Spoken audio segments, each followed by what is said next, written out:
Bu yeniden doğuşum. Ablacım iç. Ablam üzüm ye. Gücüm nasıl abla? Hepiniz defolun. Shen Qingyan. Böyle bir yere gelmeye nasıl cüret edersin? Bu orijinal karakterin kocası. Fu Jingming'in ailesi. Orijinal karakter evlendikten sonra kayınvalidesi tarafından ezilip hor görüldü. Gizlice yıllarca orijinal karaktere ilaç verildi. Bu da onun ağırlığının 200 kiloya çıkmasına ve doğurganlığını kaybetmesine neden oldu. Sonunda orijinal karaktere aşırı yeme bozukluğu teşhisi konuldu, iftirası atıldı. Zorla akıl hastanesine kapatıldı ve her türlü haksızlığa maruz kaldı. Bayan Shen, ciddi aşırı yeme bozukluğu ve duygusal bozukluklar yaşıyor. Tedavi için hastaneye yatırılması şart. Akıl hastanesinden nasıl kaçtığını merak ediyordum. Erkekler için delirdin herhalde. Wingyan abla, hatta ben ve Wing Ming'in bir çocuğu olsa bile. Sen kendini bırakamazsın. Yoksa bu tür İtiraz etme numarasıyla abimi elde tutmaya mı çalışıyorsun? Hayal. Ben Fu Jingyu. Senin gibi biriyle yenge olarak tanışmayacağım. Ne var? Beni memnun etmek mi istiyorsun? Sana söylüyorum. İşe yaramaz.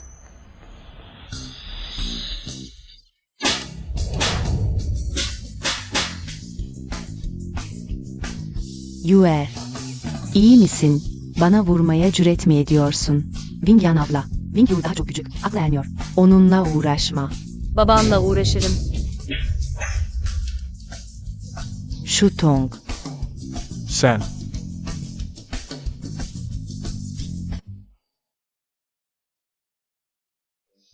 Hastalık nöbeti geçiriyor dedim. Gelin. Bu deliği dışarı çıkarın.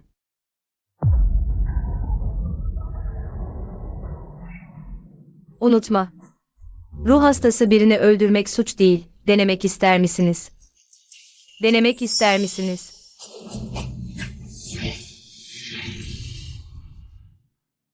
Wing Ming.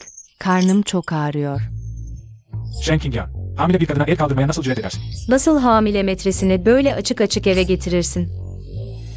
Buna adaleti sağlamak deniyor. Shen Qingyan. Ailen seni istemiyor. Ben hala sana bakıyorum. Bu sana büyük bir şans. Hem şişmansın hem çirkinsin. Yumurta bile yapamıyorsun.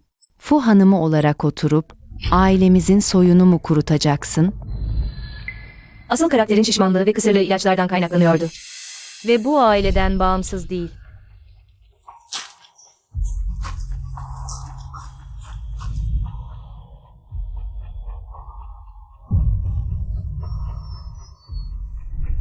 İnsanlara zarar verip hala bana psikolojik oyun mu oynuyorsun? Shutong sadece doğum yapmak için bizde kalıyor. Seni kovmuyoruz. Madem geldin, kal o zaman. Yemek yapma becerin iyi, çeşit çeşit. Shutong'a besleyici yemekler yap. Zaten evde boş boş oturuyorsun. Besleyici yemek yok. Ama son yemeğiniz için 4 porsiyon ayarlayabilirim. Sen, iyi niyetle konuşuyorum. Yüzüne tükürüldüğünde yağmur yağıyor sanma. Sana bu ailede kalma şansı veriyorum.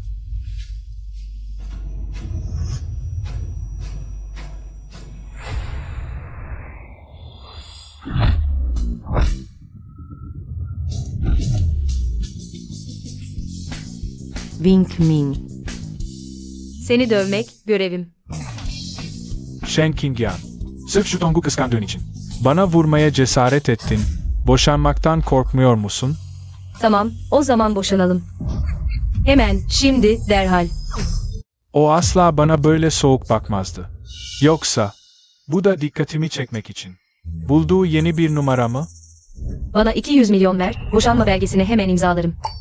200 milyon. Sen layık mısın? Senden her şeyini almadık. Zaten Wing Ming'imiz elinden geleni yaptı. Sen hala hem yiyip hem almak mı istiyorsun? Ağzın bayağı büyük. Shen Qingyan, sırf. 2 gün sonra büyükannenin doğum günü partisine katılacaksın. O sana arka çıkacak diye mi böylesin? Sana söyleyeyim, bu tür. Gel git oyunları oynayanlardan nefret ederim. Büyükanne. Asıl karakterin hafızasında ona iyi davranan tek kişi. Liang Cheng'in en büyük ilaç tüccarı, Yun ailesinin tek kızı, elinde. Liang'daki tüm ilaç tüccarlarını yönetebilecek bir nişan taşıyor. Onu elde edersem. Zenginler listesinde bir numaraya dönmek an meselesi. O boşanma parası da neymiş? Bu boşanma olmamalı. Büyükanne öyle istiyorum. Demek ki yine de benden ayrılamıyorsun. Shutong şu anda. Tıp alanında Doktor Baizi.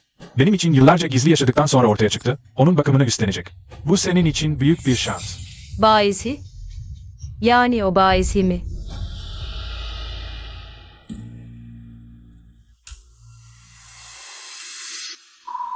Benim kolye ucum onun elindeymiş.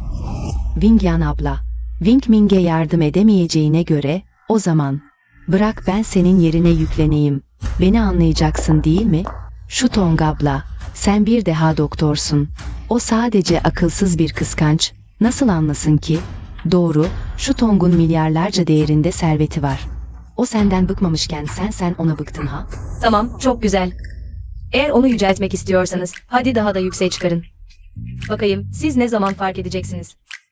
Değersiz bir oduna inci sandığınızı, ne kadar pişman olacaksınız. Baysi mi, kara yaprak mı umurumda değil. Kim gelse aynı şey. Onu benim bakmamın şartı var. Tıp ekibi, hamilelik için besinler. Bunların hepsini topladığında 1 milyar olmasa bile. 800 milyon gerekir değil mi? Sadece laf ediyorlar. Hem paramı harcayayım hem de emek vereyim. Dünyada nasıl böyle kolay bir iş olabilir? Fiyatını bile önceden araştırmışsın, demek ki. Boşanma yalan, benim için her şeyi yapmak gerçek. Hey Wing Ming.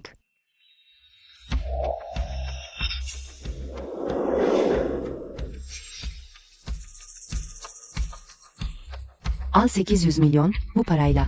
Hemen git Shutong'a iyi bak. Onun karnındaki bebeğe de.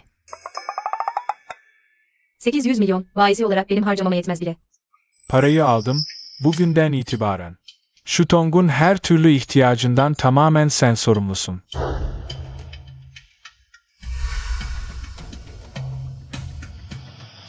Ver buraya. Wing Ming. Vay. Shutong kardeşin karnında taşıdığı. Fu ailesinin altın torunu, her şeyin. Tabii ki en kalitelisi olmalı, Başkan Fu. Bu kadar küçük bir parayı bile vermeyecek misin? Parayı aldın, hadi sakin dur ve şimdi hemen. Pazara alışverişe git. Tamam, hemen gidiyorum. Biliyordum, boşanma dediği sadece insanı korkutmakmış. Büyük laf küçük iş, yine aynı zavallı olduğu kaldı. Alçak. Bir kez dayak yedikten sonra bile akıl almamış, demek ki aldığı dayak. Yeterince acı vermemiş. Ah canım, şekerim düşüyor. Ne yapıyorsun sen?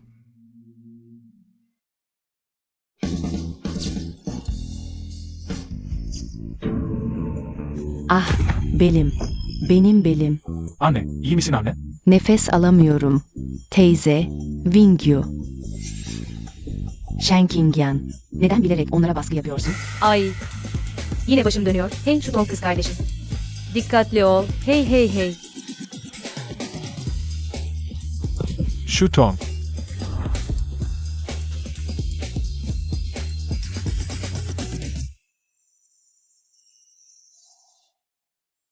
Doktor, çocuk nasıl? Hamile kadın korktu. Ciddi bir şey yok, bebek de sağlıklı. Şanslısın. Eğer benim değerli altın torunumda en ufak bir sorun olsaydı, canım bile ödemeye yetmezdi. Wing Ming.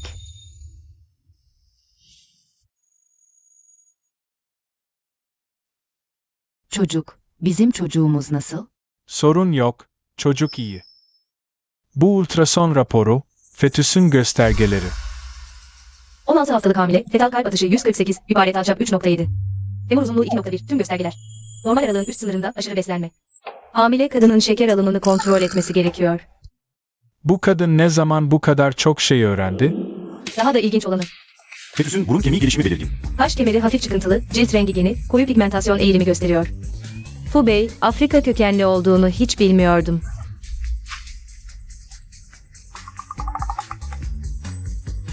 Wingyan abla, sen doğuramıyorsun diye bana iftira atamazsın. Yeter Shen Qingyan. Shutong'u bayıltman yetmedi mi? Bir de böyle saçma sözlerle ona iftira atıyorsun. Sana söylüyorum, Shutong'un taşıdığı, bizim Fu ailesinin altın torunu birkaç gün sonra, yaşlı hanımefendinin doğum günü partisinde konuklarla tanışacak. Şimdi burada sorun çıkarıyorsun. Ne niyetin var? O zaman iyi bakın ona. Sonra altın torun siyah toruna dönüşmesin. Sen sadece Shutong ablanın doğurabilmesini kıskanıyorsun. Peki, daha fazla konuşmayacağım. Bu arada beslenme yemeklerini iyi yapacağım. Sonuçta ben de merak ediyorum. Shutong kız kardeşimin doğuracağı çocuğun Fu ailesine ne kadar benzeyeceğini.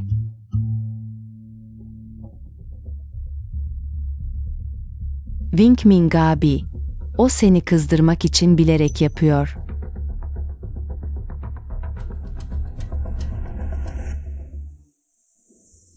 Bana yemek yaptıracak, hayal görüyor, bu para.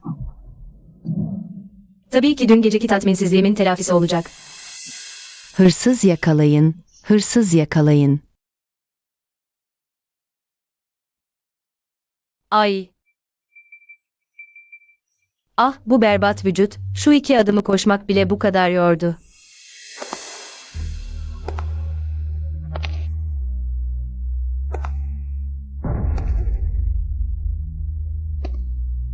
Çocuk, burnunu sokma işleri.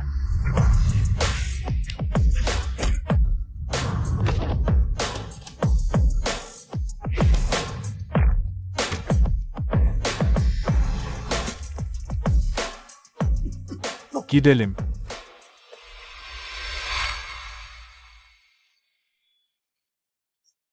Murongçe.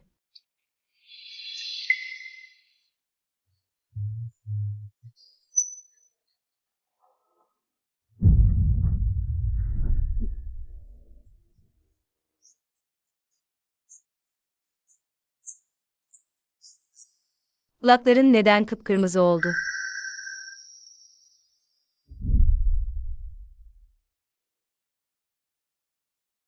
Bana az önce ne dedin? Murong Bey.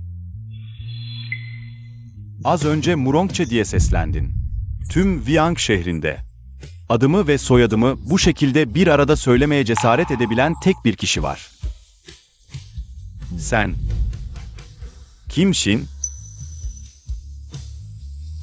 Eyvah.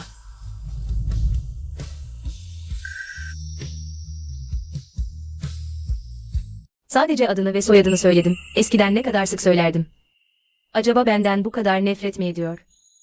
Konuşma tarafı bana benzeyen birini bile. Alıp aşağılamak mı istiyor? Olmaz, olmaz. Şu an kaynakları, bağlantıları olmayan terk edilmiş bir zengin karısıyım. Onunla nasıl yüzleşebilirim ki? Hanımefendi, gidiyor musunuz? Yanlış duydunuz, Murong Bey. İşim var, gidiyorum. Hoşça kalın. Ya siz, Şoför, çabuk gidelim.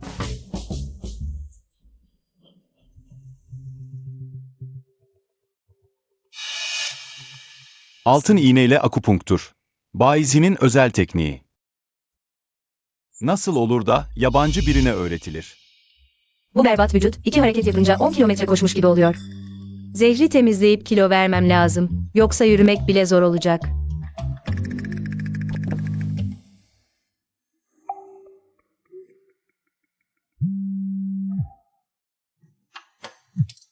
Bu Shen ilaç şirketini oğluna gelişigüzel yönetmesi için atan. Ucuz baba değil mi?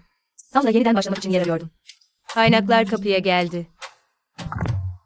Shen Bingya, yine Fu Dingming'le neyin kavgasını yapıyorsun? Sana söylüyorum. Fu ailesi şu an bizim Shen ailesinin en önemli iş ortağı. Sakın bir şeyler karıştırıp da aile işini etkileme. Sorun yok. İşte bu.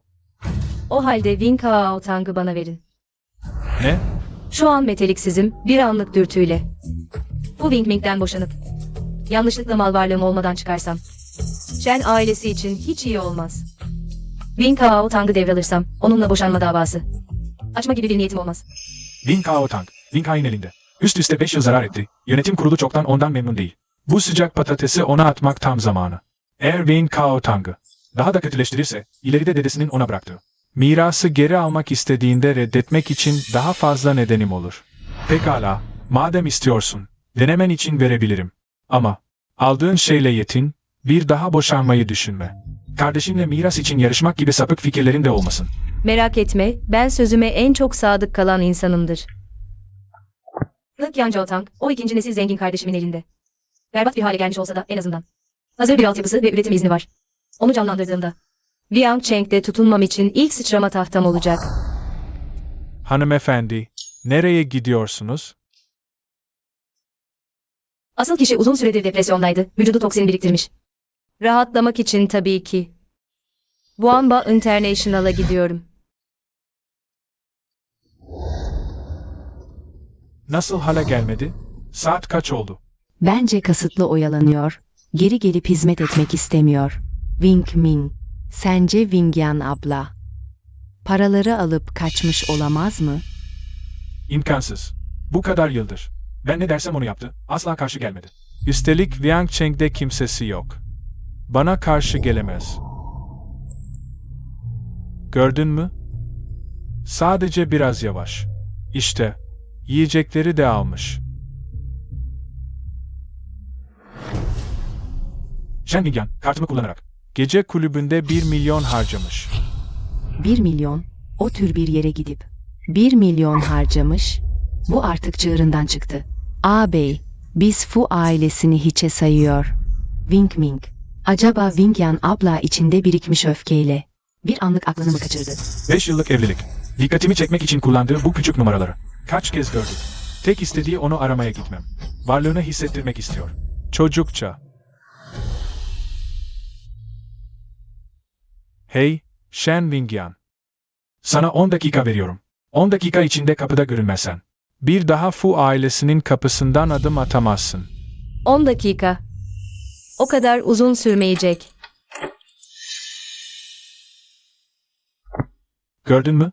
Biraz baskı yapınca hemen yumuşadı. Birazdan, kapıda zavallıca yalvaracak. Ağabey, çabuk kapıyı aç. Nasıl özür dileyecek göreyim. Wing Ming ağabey.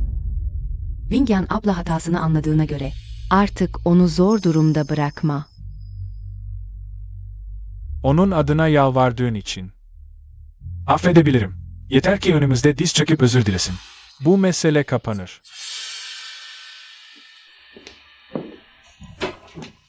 Shen Wingyan, diz çöküp özür dilersen, kapıyı açarım. Sürpriz.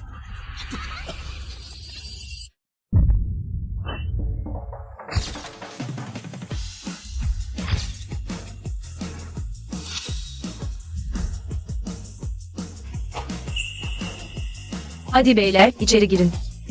Bu gece evde parti yapıyoruz. Tamam. Hı hı hı. Shen Wingyan. Hı. Wingyan abla, bu senin. Değersiz kocan mı? Evet. Ay, bir cılız tavuk yavrusu gibi. Abalayı nasıl mutlu edecek ki? Hı. Shen Wingyan. Ne yapıyorsun sen? Delirdin mi? 10 dakikada döneceksin dememiş miydin? Bu 1 milyonu harcadık, sadece bu kadar oynayıp. Zavallı olmaz mı? Tam da eve çağırıp eğlence yapalım. Tutumlu yaşamak, bana bunu sen öğrettin, değil mi? Bay Fu, eşiniz gerçekten idareli yaşıyor. Bay Fu, ikram için teşekkürler. Hepiniz defolun. Bu kadar sinirlenmeye ne gerek var? Hadi gidelim, bay bay. Bu tür küçük numaralarla dikkatimi çekmeye çalışmak çocukça. İyice bakmayınca fark etmedim. Meğer biraz güzelliğin varmış.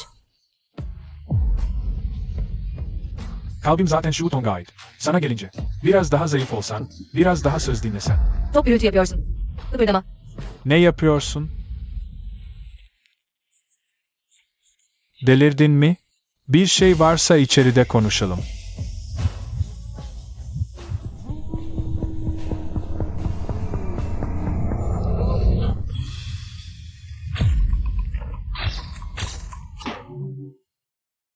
Çok pis. Neden kaçmadığını bilmiyorsun.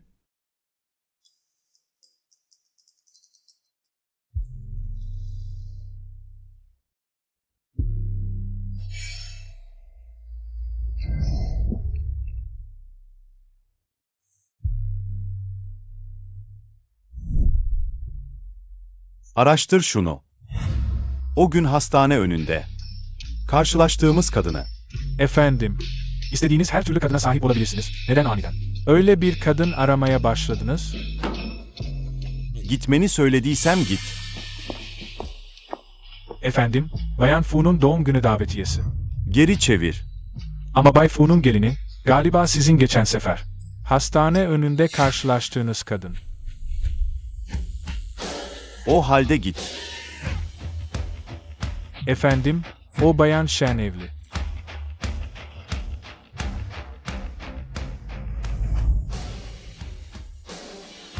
Biliyorum.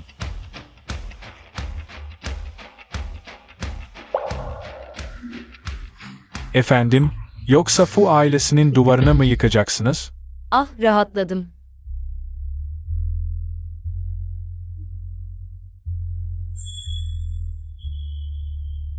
Görünüşe göre ölçülü gevşeme işe yaradı. Ama toksinler düşündüğümden karmaşık. Bileşimini bir an önce anlamalıyım. Ki panzehir hazırlayabileyim. Dün oturma odasında nasıl uyudun? Sen dün o numarayı çekmeseydin. Wing Wing bana ana yatak odasını vermezdi. Bence bu, tavuk çalarken pirinç de kaybetmek gibi oldu. Doğuramayan şişko bir kadın. Burada umursamıyormuş gibi yapma. Sana tavsiyem, en iyisi erken çekil. Sonuçta, sevilmeyen kişi, üçüncü kişidir. Ah, tam da bu klasik repliği söyleyecek misin diye merak ediyordum. Sen, ne yapıyorsun? Seni uyarıyorum. Ben hamileyim. Eğer bana bir daha vurursan, polisi ararım. Sana vurmayabilirim de. Bana 50 milyon ver. O zaman seni bırakmayı düşünebilirim. 50 milyon mu? Shen Wingyan. Sen para için kafayı mı yedin? Sana tavsiyem. En iyisi erken çekil. Sonuçta sevilmeyen kişi, üçüncü kişidir. Fakir miyim bilmiyorum ama şunu biliyorum. Sen bu doğum günü partisi sayesinde büyükanneyi memnun etmeye çalışıyorsun. Sence büyükanne bu sözleri duyarsa bu ailesinin kapısından içeri girebilir misin? Sen, sesimi mi kaydettin? Cekat mi, Alipay mı?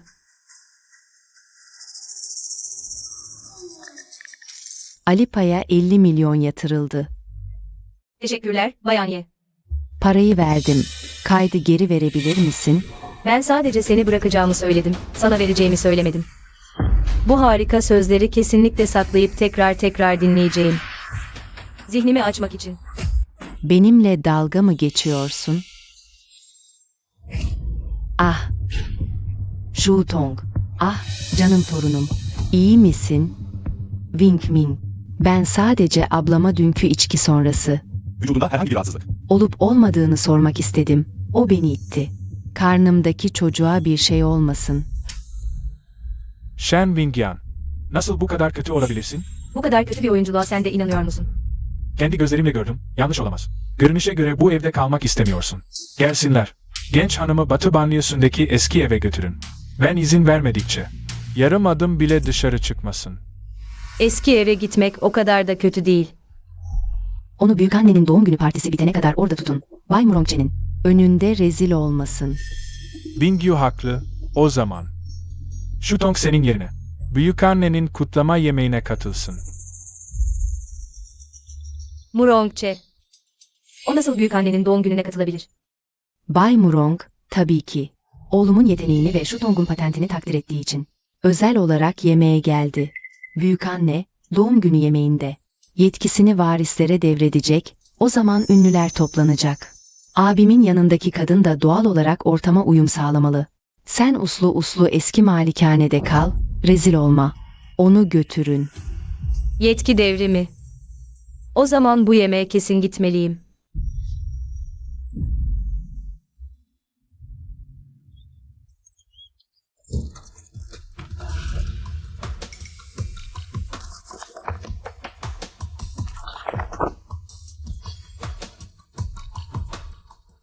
Görünüşte sıradan bir. Rahmi ısıtıp hamileliği teşvik eden reçete gibi. Ama plasenta dozu normalin 3 katı. Üstelik hamilelik reçetesinde olmaması gereken. Tinsin tengelenmiş. Wingyan. Bu anneannemin senin için özel hazırladığı hamilelik reçetesi. Vücuduna iyi gelir. Bundan sonra her gün içireceğim. Erken vakitte Fu ailesine tombul bir oğul doğuralım. Çabuk iç. Bu hamilelik değil, soyu kurutma. Uzun süre kullanılırsa sadece hamile kalmayı zorlaştırmaz, iştah artışı ve duygusal dengesizliğe yol açar. Şimdi anladım, orijinal sahibi neden oburlukla suçlanmış. Fu Jingming, gerçekten çok acımasızsın.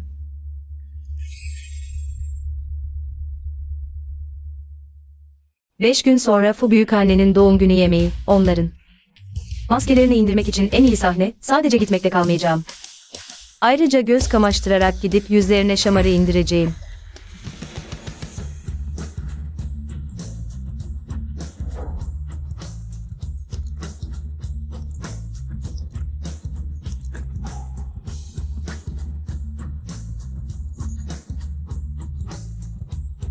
5 gün 45 kiloya düşmeliyim.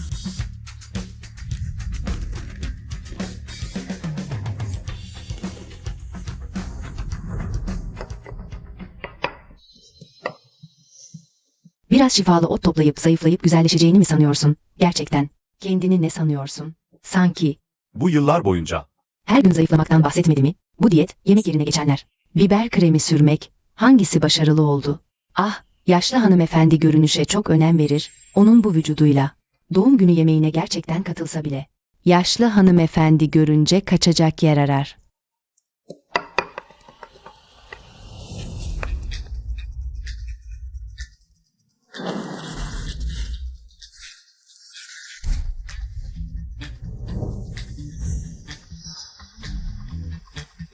Önce bu Wing Zone ile metabolizma yolunu aç. Egzersizle dolaşımı hızlandır, sonra ilaçlı banyo ve akupunkturla. Kalan toksinleri vücuttan at. 5 gün yeterli.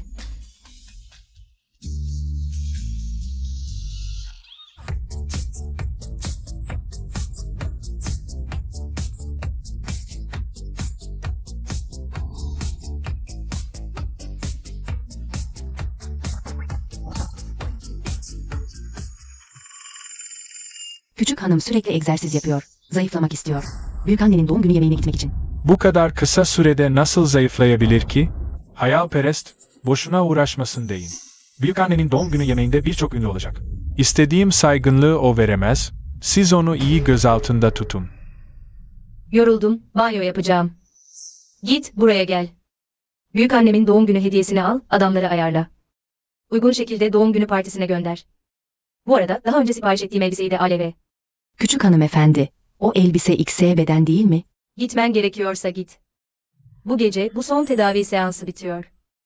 Tamamen zayıflayabileceğim.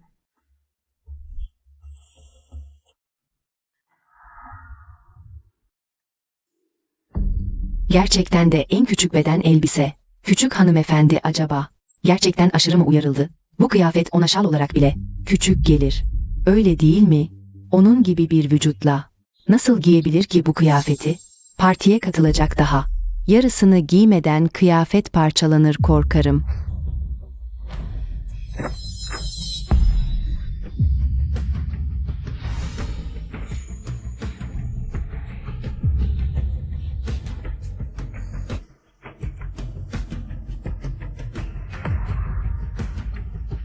Şimdi hala giyemeyeceğimi mi düşünüyorsun? Fu Şirketler Grubu Başkanı Wang, bir ölçek Güney Denizi incisi hediye etti. Zhou Şirketler Grubu Başkanı Zhou, bir yeşim ruyi asa hediye etti. Başkan Zhou, Başkan Wang, zahmet ettiniz. Lütfen içeri buyurun, buyurun. Fu ailesinin küçük hanımefendisi, Shen Bingyan, beyaz yeşim sonsuz ömür Buda heykeli, bir Buda heykeli hediye etti. Bu kadın, hapsedildiği halde hala büyükannemi memnun etmeye çalışıyor. Bu Murong ailesinin araba filosu. Yaşlı hanımefendinin ziyafeti hakkıyla, o bile geldi. Normalde Bay Murong'u görmek için bir görüşme bile zor. Bugün hepimiz onunla karşılaştık.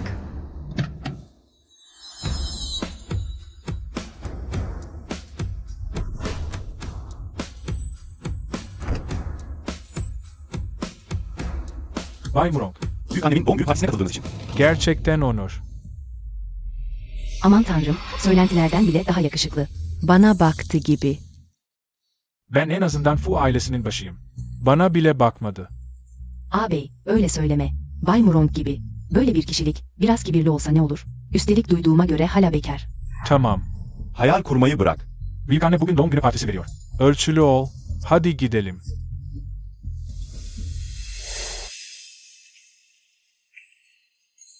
Büyükanneme, mutluluk Doğu Denizi gibi, ömür Güney Dağ gibi olsun. Büyükanneme, sağlıklı ve uzun ömürler dilerim. Büyükanne, size uzun ömür ve refah, turna ve çam gibi uzun ömür dilerim. Bu, sizin için özenle seçtiğim beyaz yeşim bileklik. Küçük bir jest.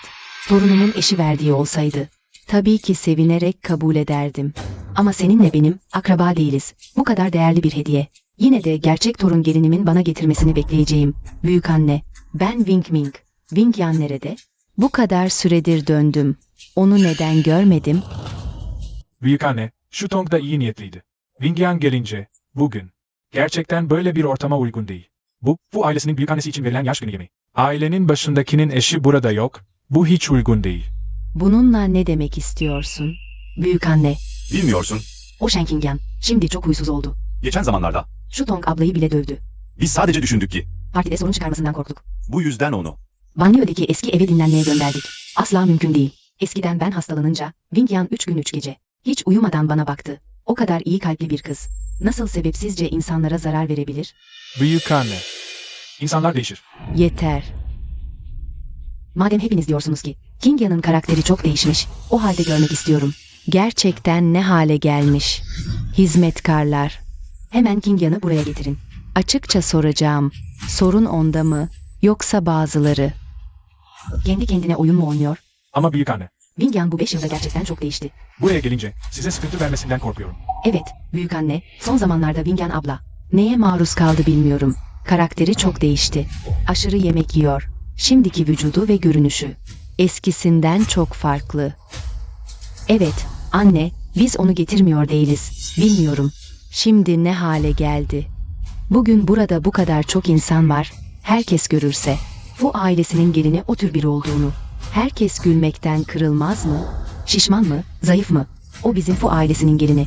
Benim gördüğüm onun kişiliği. O deri değil. Gidin. Onu getirin. Shen Qingyan, akıllı ol. Dışarı çıkma. Büyükanne, getirmeye gerek yok. Gelin hanım geldi bile. Shen Qingyan, kendini rezil etmeye, beni utandırmaya mı geldin? Ölü yaşlı kadın. O şişko eti getirmekte ısrar ediyor. Utanç verici ama iyi oldu. Ne kadar utanç verici olursa yaşlı hanımefendinin ondan o kadar nefret etmesini sağlar. Bu. Biliyordum, kesin şaşıracaksınız.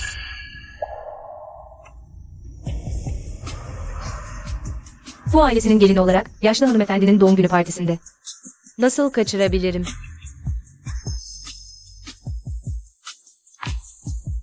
Bu. Vay canına, bu Fu ailesinin o şişko ve çirkin gelini mi? Fu Bey, çok mütevazısınız. Sanırım Fu Bey onu altın kafeste saklamak istiyor. Böyle bir güzellik olsa, ben de dışarı çıkarmaya kıyamazdım. O mu?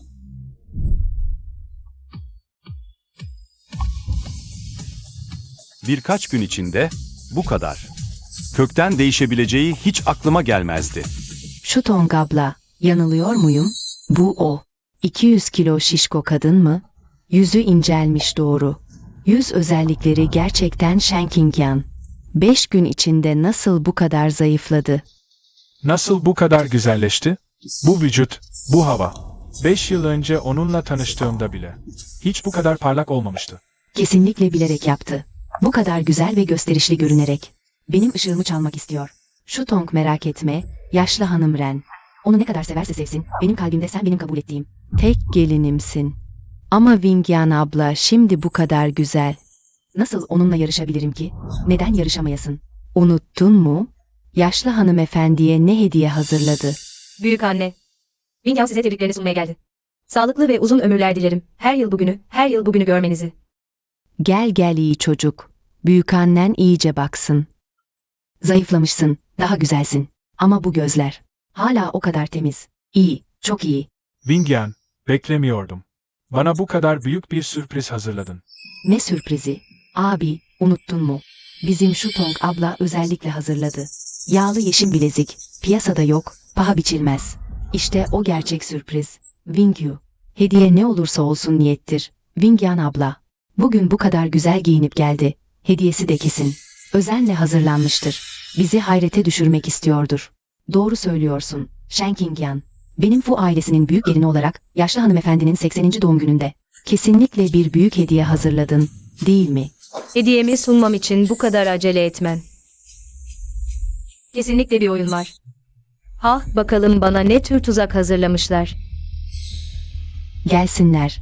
Genç hanımın hazırladığı hediyeyi getirin. Buradaki herkesle birlikte takdir edelim. Wingyan, bunların hepsi geçici şeyler. Ne verirsen ver, büyükanne beğenir. Hanımefendi, bu, hanımın sizin için hazırladığı doğum günü hediyesi. Vay canına, bu oymacılık, bu işçilik, bu yıllardır saklanan. Usta Liu'nun şaheseri olmalı. Bulunması çok zor bir parça. Sadece bu değil, kullanılan malzeme de nadir bulunan bir koyun yağı dondurması. 100 yılda bir çıkar böyle bir parça. Piyasada bulunması imkansız. Bayan Ye'nin bileziği de güzel ama. Bu heykelin yanında söz bile edilemez. Bayan Shen gerçekten çok saygılı, Wingyan. Bu kadar özenle hazırladığını tahmin etmemiştim. Bu hediyen. Büyükannem kesinlikle çok beğenecek. Beğendim. Bu hediye tam da içimden geçeni bulmuş. Wingyan kızım, çok düşüncelisin. Tam da iyi oldu. Sen bana bu heykeli verdin. Ben de sana Yun ailesinin yeşil mührünü vereceğim. Ne? Büyükanne, nasıl olur da ona mührü verebilirsin? Neden olmasın? Bugünkü tüm hediyeler arasında. Sadece bu heykel beni en çok mutlu eden oldu.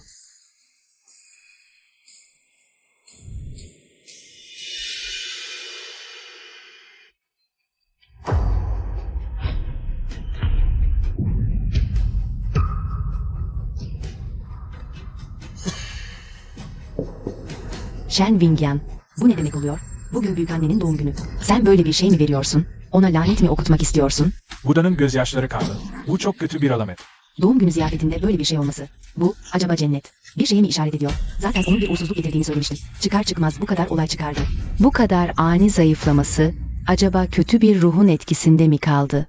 Hanımefendi ömrünün yarısını oruç tutup Buda'ya ibadet ederek geçirdi. Bu Yeşim Buda. Tam da onun gönlünden geçeni bulmuş.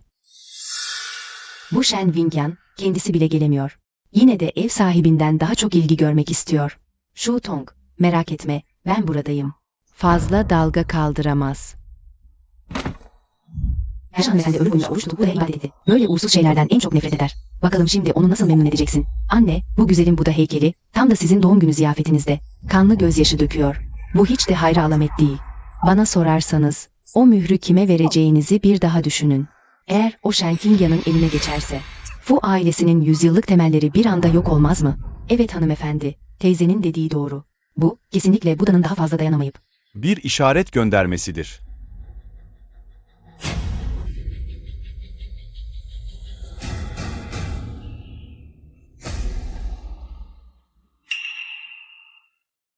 Bu kanlı gözyaşları. Boyayla yapılmış. Bu birilerinin depodayken. Zaten oynadığını gösteriyor. Depodan sorumlu kişi.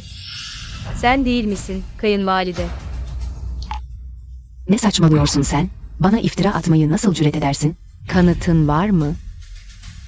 Bu Buda heykelinin içinde özel yaptırdığım sakinleştirici tütsü var.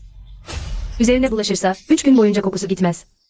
Şimdi sadece özel eğitimli bir köpek bulmamız yeterli. Her şey ortaya çıkacak. Gelin kapıyı açın, köpeği salın.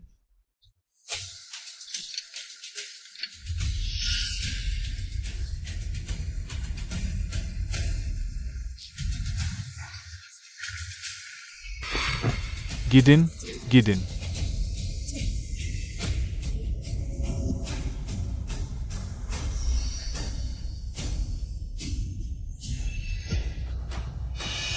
Hanımefendi, benim. Genç hanımefendiyi hiç sevmedim ben. Bu yüzden heykelde oynama yaptım. Shao Zhou, seni büyürken izledim. Nasıl böyle bir şey yaparsın? Ziman, bu senin ailenin insanı, hanımefendi. Hepsi gelinimin. Hizmetkarları iyi yönetememesi. Gelinim suçludur. Madem yönetemiyorsun, o zaman ziyafet bitince Ci tapınağına gidip diz çök. Yönetemediğin hizmetkarların cezasını sen çek. Şafaktan önce kalkma. Gelinim emredileni yapar.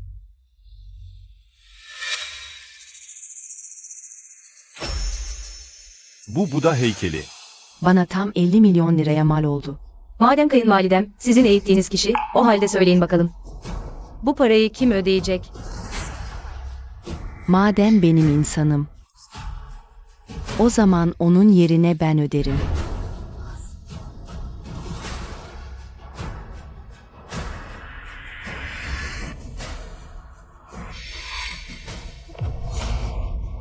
Bu gerçekten harika.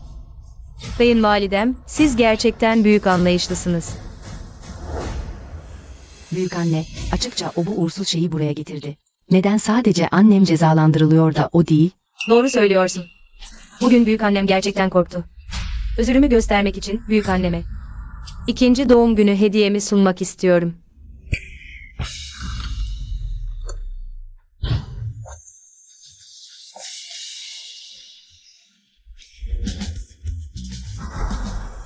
Fu ailesinin genç hanımefendisi, erkek model mi getirdi kutlamak için?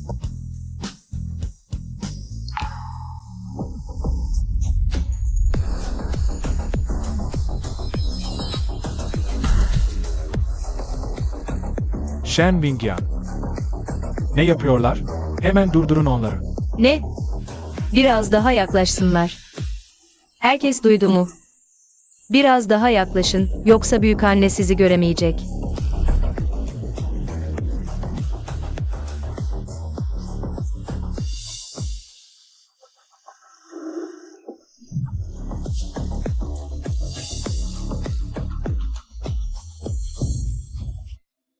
Büyükanne, büyükanne, iyi misin? Shen Wingyan. Bir grup erkek model getirip büyükanneme striptiz yaptırıyorsun. Bak, büyükanne senin yüzünden ne hale geldi. Bence büyükanne gayet keyifli görünüyordu. Büyükanne normalde oruç tutar, bu da dua eder. Nasıl böyle şeyler izlemeyi sever? Hepsini buradan defet. Bu ne cüret? Uyarıcı dozu yeterli, son adım kaldı. Bay ZH'nin uçan iğne tekniği. Yoksa o. Büyükanne. Wingyan abla, büyükannemi bu hale getirdin. Niyetin ne? Gelin, bu deli kadını tutup geri götürün. Akıl hastanesine geri götürün.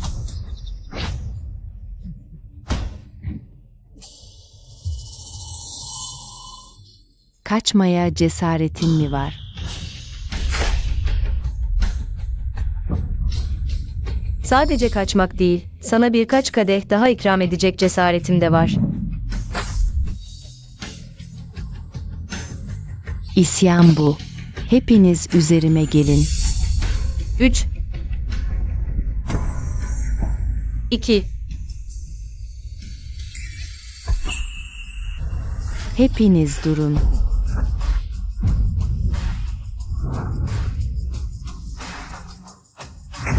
Büyükanne, sen ayağa kalkabiliyorsun.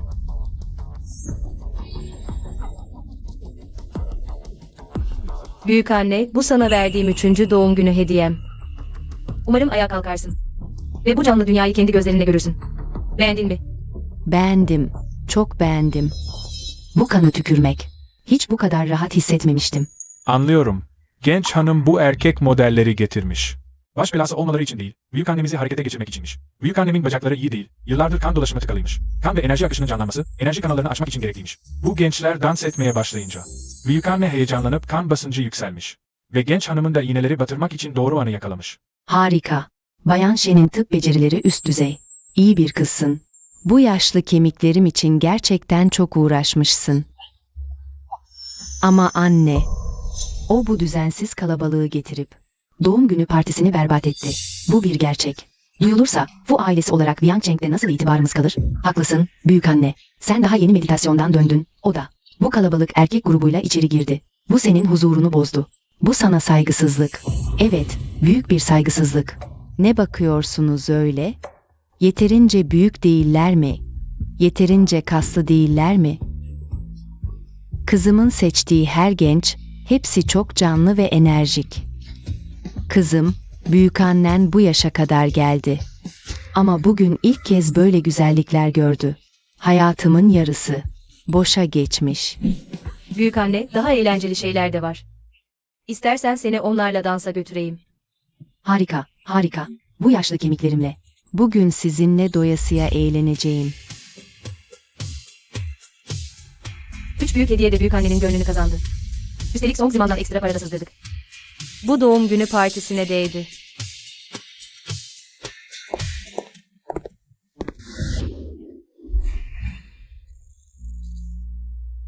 Murongche. Bayan Shen'in dişleri gerçekten çok sağlam. Bay Murong, beni burada neden engelliyorsun? Sence ne yapmak istiyorum? Beni tavlıyor. Evli kadınlardan hoşlanıyormuş meğer.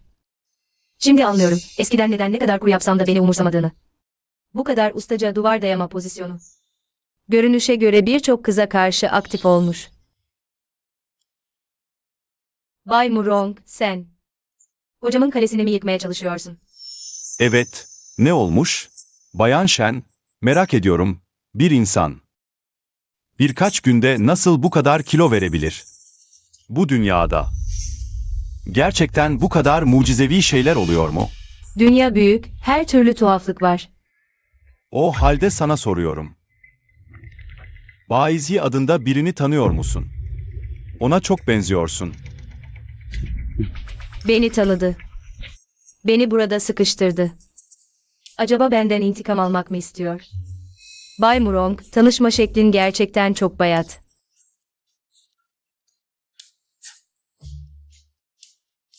Öyle mi?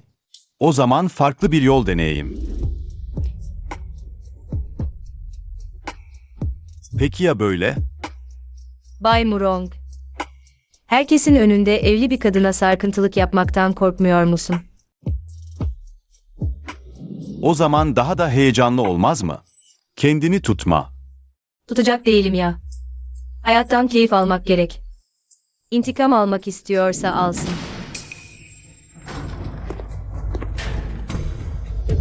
Shen Wingyan.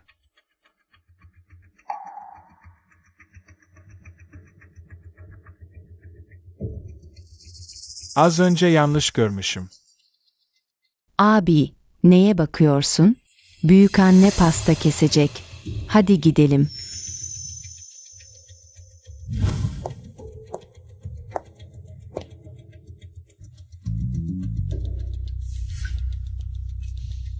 Yakışıklı erkek numarası işe yarıyor. Umarım herkes benim gibi özgür ve mutlu yaşayabilir. Büyükanneye mutlu yıllar dilerim, ömrü uzun olsun. Büyükannenin doğum gününde ona eşlik etmek bizim için bir şans. Siz çocuklar, ağızlarınız gerçekten çok tatlı. Bugün siz yoruldunuz. Bu, büyükannenden küçük bir hediye. Alın, çay parası olsun.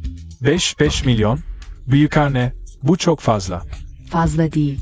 Sizler bugün ayağa kalkmamın sebebisiniz. Ne kadar az olsa. Ayrıca bu kadar sağlam bir fiziğin değeri bu. Wingyan. Bugün büyükannene verdiğin 3 büyük hediye, her biri beni şaşırttı. Bu yüzden sana da bir karşılık vermeliyim. Yun ailesinin talimatı kadına geçer, erkeğe değil. Bugün onu resmen sana devrediyorum. Seni seçmem, kimliğinden dolayı değil. Senin kişiliğin, yeteneğin ve bana olan samimiyetin yüzünden. Büyükanne, bu kör yaşlı kadın, gerçekten gözleri görmüyor. Büyükanne. Emin misin?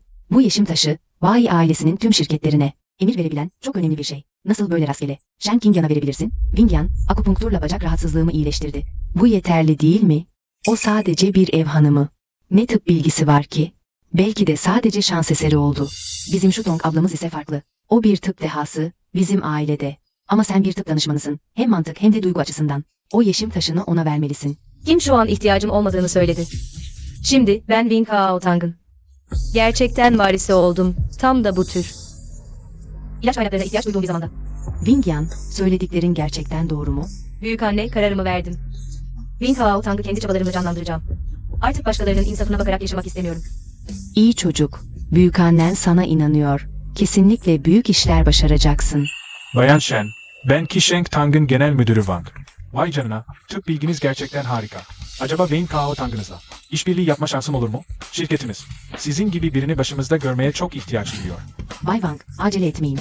Bayan Shen, ben Wien'le tıptan genel müdürle. Ben de sizinle çalışmak istiyorum. Her türlü şartı kabul ederiz. Müdür Shen, ben ilaç toptancısıyım. Gelecekte tedarik kaynaklarında birbirimize yardımcı olabiliriz. Teşekkür ederim. Hepinize teşekkürler iltifatlarınız için. Kilo verdi, tıp okudu, Main Kao Tang'ı devraldı. Beni memnun etmek için, kariyerime yardımcı olmak için bu kadar şey yapmış. Bana bu kadar özen gösterdiğini düşününce, gelecekte ona biraz daha iyi davranmalıyım. Wing Ming. Wingyan abla iş dünyasından ne anlar ki? Yetki belgesi onun elinde kalırsa er ya da geç başı belaya girer. Yun ailesinin yetki belgesi, kadınlara geçer, erkeklere değil. Ama elindeki kaynakları savurmasını da izleyemeyiz. Ya bir gün hastalığın yüksederse, o zaman elimizde hiçbir şey kalmaz. Yine de Shutong daha düşünceli. Madem bana bu kadar çok bağlantı kazandırdı, o zaman eşlerin ortak mülkünü yönetmek de doğal olarak benim görevim. Wingyan. Bugün çok yoruldun, benim için bu kadar şey yaptın. Sanırım bu meseleyi unutalım, Bu gece eve gelip kal. Ayrıca şu an Lin Kao Tang'ı ve Yun ailesinin simgesini elinde tutuyorsun. Bunların hepsini bana devredebilirsin, hepsini birlikte yöneteyim. Bu şekilde Shutong'a iyi bakmak için de enerjin kalır. Sana kötü davranmayacağım. Sana devretmek mi?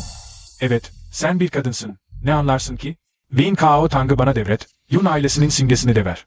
Hepsini birlikte yöneteyim. Böylece Fu ailesinin işleri daha da ilerleyebilir. Bu da senin görmek istediğin şey değil mi zaten? Bin Kao Tang benim. Aklından bile geçirme. O halde senin değil mi? Fu ailesinin mi? Yani Shen Wingyan, unutma. Sen hala Wing Ming'in karısısın. Paran da doğal olarak Wing Ming'in yarısıdır. İş dünyasını anlamıyorsun. Büyükannenin yetki belgesini elinde tutup ne yapmaya çalışıyorsun? Senin görevin kocana destek olmak, çocuk yetiştirmek. Ailemizin soyunu devam ettirmek, daha fazla çocuk doğurmak. Doğuramam, doğurmayacağım da.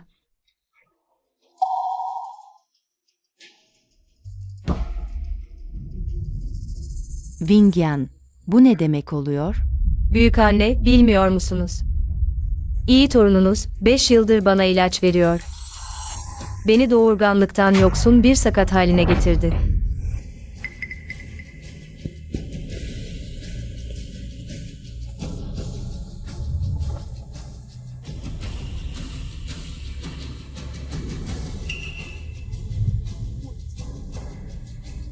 Bu ilaçlar uzun süre kullanıldığında sadece kısırlığa neden olmaz. İştahı artırır, duygusal dengesizliğe yol açar. Bu Wing Ming'in amacı tam olarak bu yan etkileri kullanarak beni bir akıl hastanesine tıkmak. Kendi halime terk etmek. Shen Wingyan, sen kendin çocuk doğuramıyorsun. Wing Ming'in üstüne neden bu çamuru atıyorsun? Hasta olmanın nedeni mutsuz olman, depresif hissetmen. Biz de sana acıdığımız için. Tedavi olmana izin verdik. Bu ilaçların uzun süreli kullanımı gerçekten de hamile kalmayı zorlaştırır. Hatta Hormon dengesini bozar, ciddi durumlarda hayati tehlikeye bile yol açabilir. Hayati tehlike bile yaratabilir. Bu, Fu ailesi, Bayan Shen'in yaşam yolunu kesmek istiyor. Shen Wingyan. Yetti mi bu yaygara? Ben bir yaygara çıkarıyorum. Peki birkaç saygın yaşlı Çinli doktor çağırıp az önceki reçeteye baktıralım mı? Ben mi iftira atıyorum? Yoksa siz bu ailesi mi yılan gibi kalplisiniz? Sen, daha fazla saçmalarsan, oğluma, sevgi yakından boşanmanızı veririm. Hayır. Ben oğlunuzdan boşanacağım. Seni çaldıcı. Shen Wingyan, sakın. Seninle boşanmaya cesaret edemeyeceğimi sanma. Sana acıdığım için, boşandıktan sonra. Gidecek yerin olmayacağı için seni bu kadar yıldır ağırladım. Fu ailesinin yeni ilaç lansmanı yakında, böyle yaygara çıkarırsam. Borsa çökerse, sana ne faydası olacak? Gerçekten bu işi yürütebileceğini mi sanıyorsun?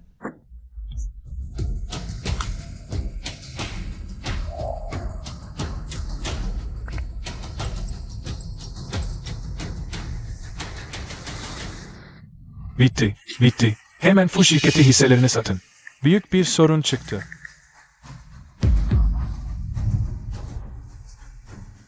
Fu şirketi CEO'su Fu Wingming, evlilik dışı ilişki yaşıyor. Fu şirketi hisseleri ani düşüş yaşıyor. Boss Fu, kötü haber. Şirket hisselerimiz açılışta. Direkt dip yaptı. Bir de şirketimizin iş ortakları. Az önce aynı anda arayıp yeni ilaç geliştirme. Lansman toplantısı işbirliğini durduklarını, olaylar yaşanarak kadar bekleyeceklerini söylediler. Ne dedin sen?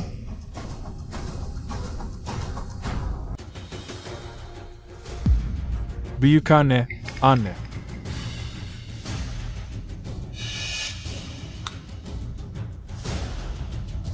Tamam, herkes dağılsın. Bizi rahatsız etmeyin. Büyük annemi tedavi ettirmeliyiz. Gidelim.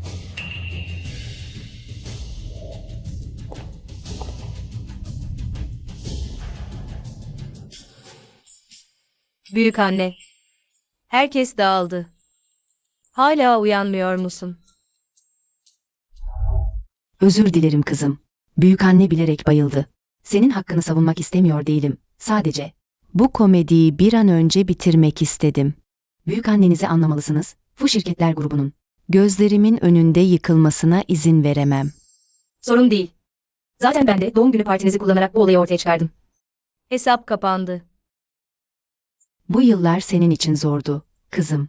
Wing Ming işlerini bitirip eve döndüğünde onu iyice azarlayacağım.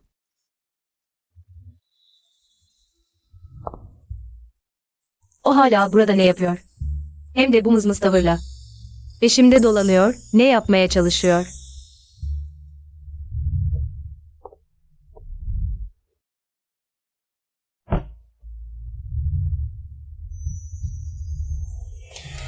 Murongçe, ne yapıyorsun? Az önce bitiremediğim şeyi yapıyorum. Bırak beni. Başkalarını taciz etme ihtimalim var. Ama başkalarının bana sarkıntılık etme ihtimali yok. Eskiden bana ne kadar sarkıntılık etmedin ki?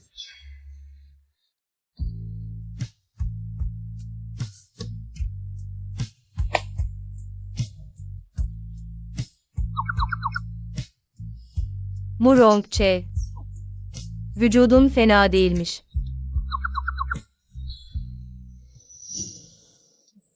Beni nasıl tanıdın? Acaba nerede hata yaptım? Ama beni itiraf etmeye zorlasan ne olur?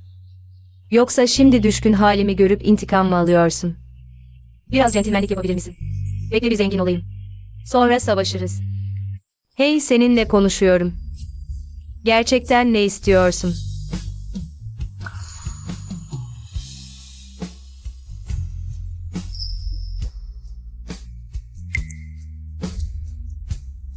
Ne yapmak istediğimi sormamış mıydın?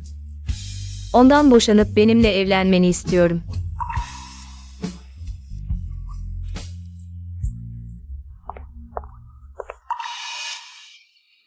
Siz ikiniz. Shen Wingyan, gün ışığında erkek mi ayartıyorsun? Ben başlattım. Bir şeyin varsa bana söyle. Shen Wingyan, sen cidden Bay Murong'u ayartmaya cüret ettin. Yüzsüz. Bay Murong, bizim Wingyu. Sizi kasten rahatsız etmek istemedi. O sadece sizin bu tilki tarafından. Kandırılmanızdan korkuyordu. Siz benimle karşılaştırıldığında gerçekten daha basit, aptal ve kötüsünüz. Hepsi yüzünüzde açıkça yazıyor. Sen. Anne, kurtar beni.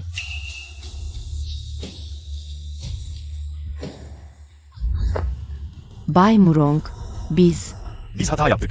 Lütfen kızımı affedin. Ne şartınız varsa kabul ediyoruz. Bunu sen söyledin. Bu Jingming'den boşanmak istiyorum. Hemen, şimdi, derhal. Sen. Tamam, boşanıyorsun boşan. Biz Wu ailesi senin gibi bir yumurtlamayan tavuğa ihtiyaç duymuyoruz. İmzalayacağım. Hemen imzalayacağım.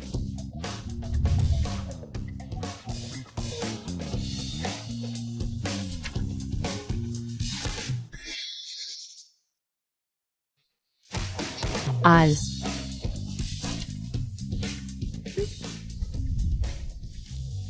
Peki ortak mülkün yarısı.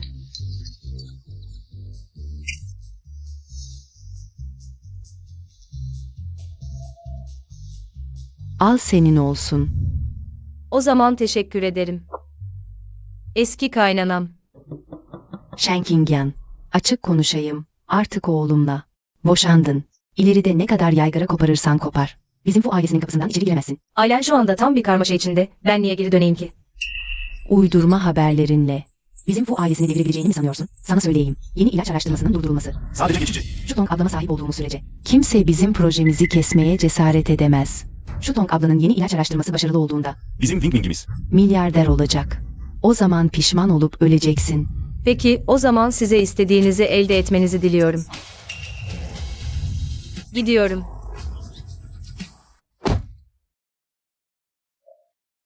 Az önce balo salonunda söylediklerin doğru muydu, yalan mıydı? Kabul edersen doğru olur. Öldükten sonra daha da akıllandığını hiç düşünmemiştim. Sonuçta o zamanlar beni gerçekten seviyormuş gibi görünmüyordun. Şu an ciddi bir ilişki yaşamak isteyen biri gibi mi görünüyorum? En azından aynı hocadanız. Nasıl bu kadar aklı başında olamaz? Nereye gidiyorsun? Boşandım. Shen kesinlikle yerinde duramıyordur. Aile evime bir uğrayıp anne babamı ziyaret edeceğim. Arabayı sür.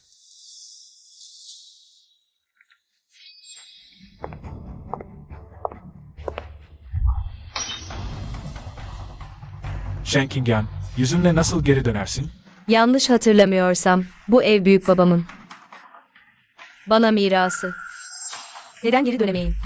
Evlenen kız artık. Başkasının oğlu. Kardeşinin malına göz dikme. Sen kendi. Bu hanımefendiliğini bırakıp boşanma peşinde koşuyorsun. Ablacığım, demek istediğim. Erkeğin bir kız arkadaşı olması normal değil mi? Ne kadar dar görüşlüsün.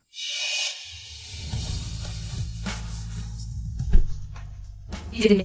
Yok, sen ne cüretle? Söyleyeyim, kayınvaliden artık. Shen ailesiyle iş yapmayacağını söyledi. Kardeşinin elindeki. Birçok proje suya düştü. Şimdi memnun musun? İşe yaramazsın. Hep zarar veriyorsun. Boşandıktan sonra. Daha iyisini bulabileceğini mi sanıyorsun? Şimdi de aile evine yük olmak istiyorsun. Hayır, olmaz. Biz Shen ailesi, her çöpü beslemeyiz. Ha, Güzel söyledin. Siz 3 işe yaramaz, Shen ailesinde bu kadar yıl kaldınız, artık gidin. Bu akrabalık bağını kesme belgesini imzala, büyük babamın bana bıraktığı. Mal varlığını geri ver, aramızdaki bağı koparalım. hayal görüyorsun. Fu Dingming'den boşandın. Ailemiz yılda en az 400 milyon kaybetti. Bu açık kapanmadan, buradan ayrılamazsın. Doğru. Boşandıysan tekrar evlen. Bence Bay Wien fena değil. Yaşlı olsa da aile evine dönüp. Anne ve babamın ilgini yemeden iyidir. Tamam. Evet, Shen ailesinde bu kadar yıl kaldın, artık Shen ailesi için bir katkı yapmalısın. Sadece 400 milyon için. Beni satmak mı istiyorsunuz? Sanki şu an bu kadar parası varmış gibi konuşuyor. Şu an bu kadar param yok ama birkaç ay içinde. Bu 100 milyonları kazanıp geri getireceğim. Shen Mingyan, aklın mı yerinde? Neyle kazanacaksın? Win Kao Tank şirketi neredeyse battı. Ha, Evet, tam olarak senin neredeyse. Mahvettiğin bu küçük şirkete. sen. 3 ay içinde onu zarardan kora geçireceğim. Herkes büyük laflar edebilir. Sen hiç çalışmamış. Biri olarak Wien Kao Tang'ı nasıl canlandıracaksın? Eğer gerçekten 3 ayda 400 milyon kazanabilirsen. Bu akrabalık bağını kesme belgesini hemen imzalarım. Büyük babanın sana bıraktığı mal varlığını da tamamen iade ederim. Ama yapamazsan, uslu dur. Vian Changyuan'la evlen. Tamam, söz. Avukat ve tanıklar burada. Sözünüzden dönerseniz bana kızmayın. Ya gerçekten başarırsa ne olacak? O zaman Bian Changyuan sürekli baskı yapıyor. Ya insanı ya da kalan parayı verin diye. Merak etme anne. Bu Qianzhou Tank şu anda her yeri tuzak. Ne sermayesi var ne de bağlantısı. Ne kadar dalga çıkarabilir ki? Bu kadar kısa sürede gerçekten 400 milyon kazanabilirse. Shen karakterimi tersten yazarım.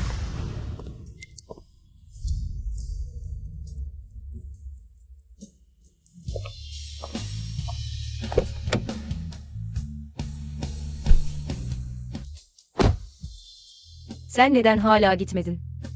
Bu evde sık oturmuyorum. Taşınabilirsin. Ben sadakayla geçinmem. O zaman benimle evlenmeyi seçebilirsin. Ara sıra sadaka yemek de fena olmaz. Sadece şu var. Biliyorsun, sana söz veremem. Ama benimle olmak istersen, olabilirsin.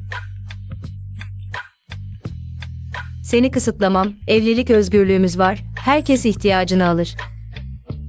Biliyordum, bu kibirli tuhaf tip nasıl böyle bir şeyi kabul eder ki? Eşit olmayan anlaşmayı. İstemiyorsan sorun değil, kimseyi zorlamam. Başarıyla boşanmama yardım ettiğin için. Qianzhou Tang'ın hissesinden sana biraz daha fazla vereceğim. Kim istemiyorum dedi ki? Senin yere mi? Benim yere mi?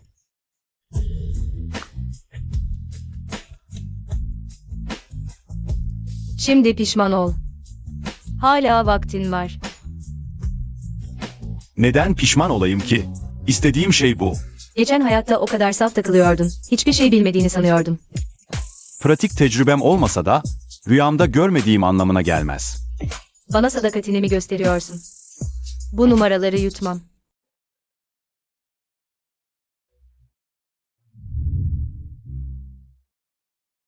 Bundan sonra bir dahaki sefere de olacak mı?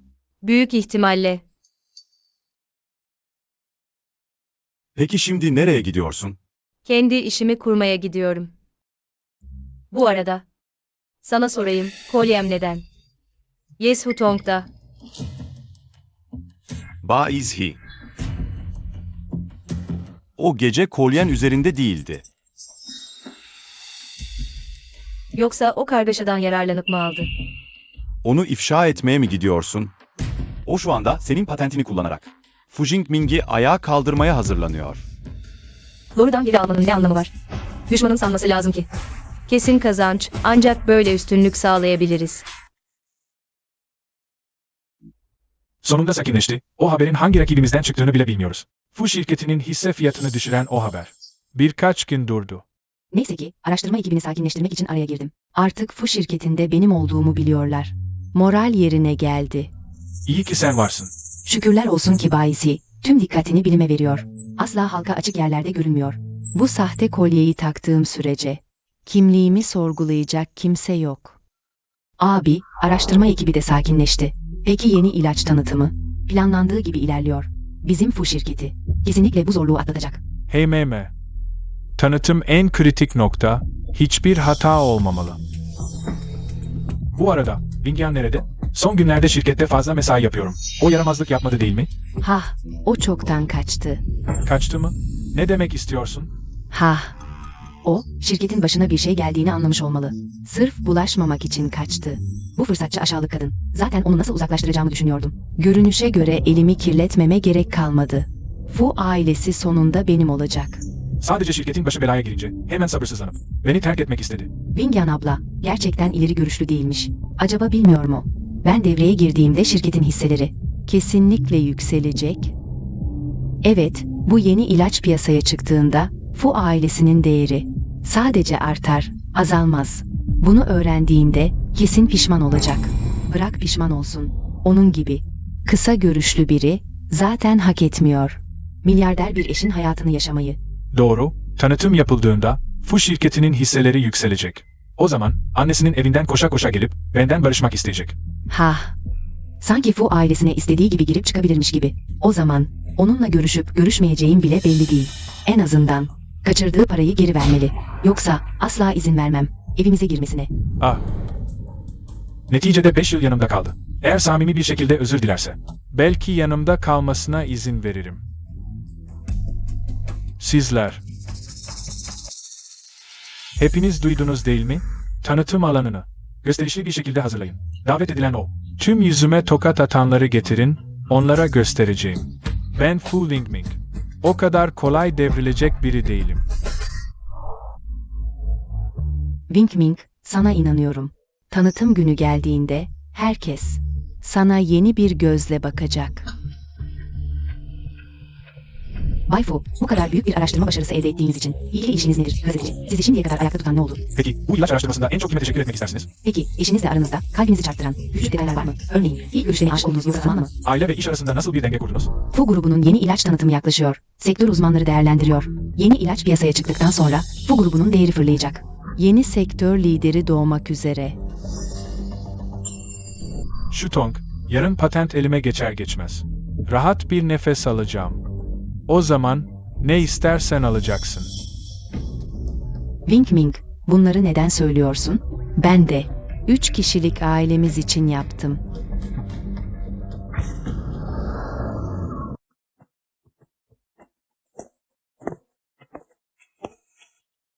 Yeni ilacı araştırmak için inzivaya çekildiğim bu sürede. Şirket durumu nasıl? Her şey yolunda. Sadece Shen ilgilen söyledi. Fu grubu bizi hedef alıyor, şirketimizin. Anlaştığı 7-8 iş ortağını hepsini kaptı. Size bunu da gönderdi.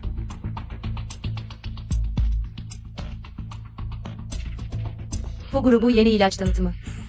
Bu davetiye değil, açıkça meydan okuma. Çok uzun zaman oldu. Beni meydan okuyan olmadı, düşününce heyecan verici. Ah doğru, başvurduğun yeni ilaç patentinden ne haber? Süreç devam ediyor, ay sonunda çıkacak. İyi o zaman, yeni ilacımız yakında piyasada olacak.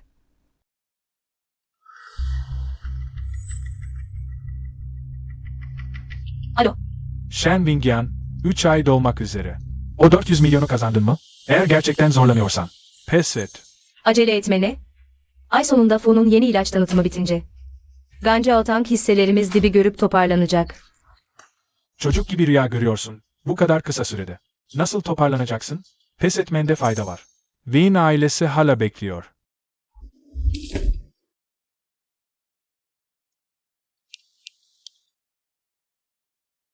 Bay Shen, o zaman ben işime döneyim.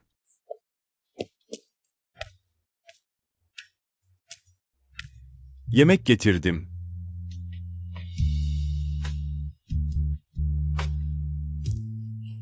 Bunların hepsi sevdiğim şeyler. Murong, nasıl oldu da daha önce fark etmedim? Ne kadar gizli tutkulusun, beni delicesine seviyorsun. Ama önceden soğuk ve mesafeli bir tavır takındın. Artık numara yapmanın bir anlamı olmadığını biliyorum. Bu yüzden şimdi daha dürüst olacağım. Bu kadar gün yoğun çalıştın. Ne zaman eve geleceksin? Sence o iş sadece evde mi yapılabilir?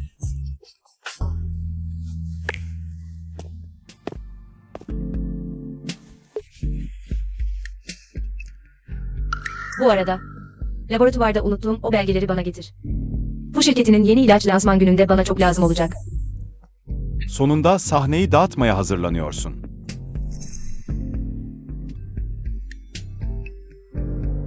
Beni en iyi anlayan Bay Murong'dur. Şimdi bayisinin patentini geri çekiyorum. Shen Bingyan, patent ofisinde ne işin var? Yoksa ailenin yanında kalıp da Shutong'u taklit etmeye mi çalışıyorsun? Ne araştırıyorsun ki? Duydum ki Shen ailesiyle 3 ayda 400 milyon kazanma üzerine iddiaya girdin. Borca girmeyi göze alıp da bu evliliği sürdürme çabana saygı duyuyorum. Geçmişi unutabilirim. Hatta bu borcunu da silebilirim. Sen bunu neyle ödeyeceksin? Küçücük Fu şirketiyle mi? Bu şirketinin hisse fiyatları türbülansı atlattı. Shutong'un varlığı sayesinde sürekli yükseliyor. Yarınki lansmanla birlikte patlama yapacak. Bay Fu, bu kadar para yatırdın, etrafındakiler seni iflas ettirebilir, dikkat et. Wingyan abla. Beni kıskanıyorsun ama başarılarım gerçek ve somut. Beni nasıl karalayabilirsin? Shutong, ona aldırma. Nasıl istersen öyle düşün.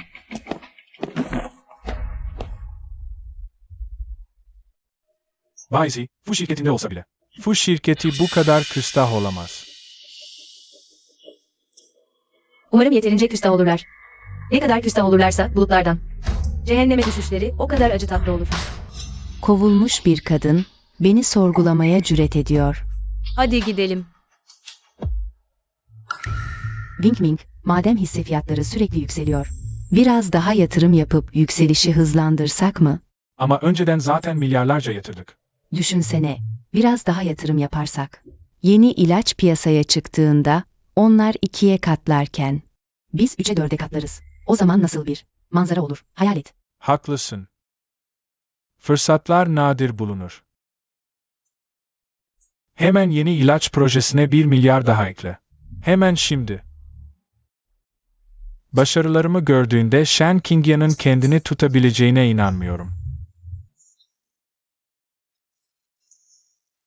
Bu yeni ilaç başarıyla geliştirildi. Sektörün lideri kesinlikle Fu ailesi olacak. Bu, Fu Genel Müdürü ve Bayan Yeğen'in yardım sayesinde oldu. Biz küçük hissedarların da cebini doldurdu. İkinize bir kadeh kaldırıyorum. Fu ailesinin bugünlere gelmesi, hepinizin hisse almasıyla mümkün oldu. Anne, Büyükanne, wink wink, duydum ki 1 milyar daha eklemişsin. Sadece onun kimliğine dayanarak bu kadar büyük bir bahse nasıl girebilirsin? Fu ailesi tekrar sorun çıkarırsa artık senin için arka çıkamam. Ölü koca karı benim hakkımda kötü konuşmaya cüret ediyor. Birazdan sana durumun ne olduğunu göstereceğim. endişelenme büyükanne. %100 emin olabilirsin. Evet büyükanne, bugünden sonra Fu ailesi daha yüksek bir seviyeye yükselecek. O zaman belki Bay Murong beni daha farklı görecek. O zaman Wingyumuz Murong ailesinin hanımefendisi olabilir. Fu ailesinin Viangcheng'daki konumu tamamen değişecek. Anne. Keyfini çıkar, rahatına bak. Bizim bu ihtişamımızı görmek. Acaba Vingyan abla pişman olur mu? Kesinlikle çok pişmandır. Ama benden özür dilerse ona bir yer veririm. Fu ailesinin nasıl bir durumda olduğunu kendi gözleriyle görmesine izin veririm. Vingyan, geleceğini biliyordum. Ne oldu? Dışarıda uzun süre kalmak. Yoksa Fu hanımefendisi olmanın en rahat hissettirdiğini mi düşünüyorsun?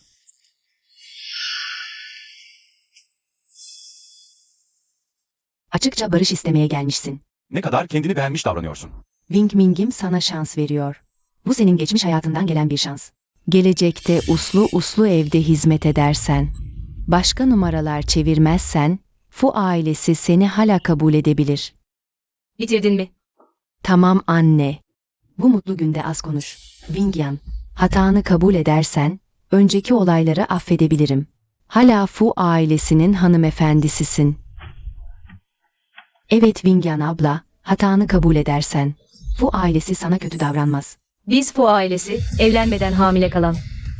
Evlilik cüzdanı bile olmayan biri, nasıl bizim Fu ailesi olduğunu iddia edebilir? Vingyan, kıskançlığın da bir sınırı var. Beni geri almak için yalvardığımı sanma. Eğer yine anlamsızca sıkıntı çıkarırsan, Bayan Fu'nun pozisyonunu. Bu hayatta bir daha hayal bile etme. Bilmiyorsun ki, köpeğin bile istemediği bu pozisyonu. Çoktan Fu ailesine iade ettim. Sen. Sayın misafirler, heyecan verici an geldi. En sıcak alkışlarınızla, Fu Holding'in CEO'su, Bay Fu Wingming'i konuşma yapmak üzere sahneye davet ediyoruz. Bakalım ne zamana kadar inat edebileceksin.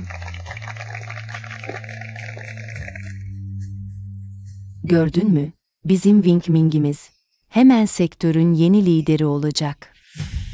Bugün burada olduğunuz için teşekkürler. Bugün Fu Holding için. Sektör dinamiklerini değiştirecek bir gün. Özellikle Dr. Baizi'nin patent lisansı için teşekkürler. Fu Holding'i benzeri görülmemiş bir yüksekliğe taşıdı.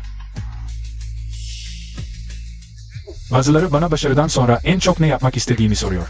Beni küçümseyen ve terk edenlere göstermek istiyorum. Ne kadar yanıldıklarını, burada bir ima var sanki. Yoksa genç hanımefendiden mi bahsediyor?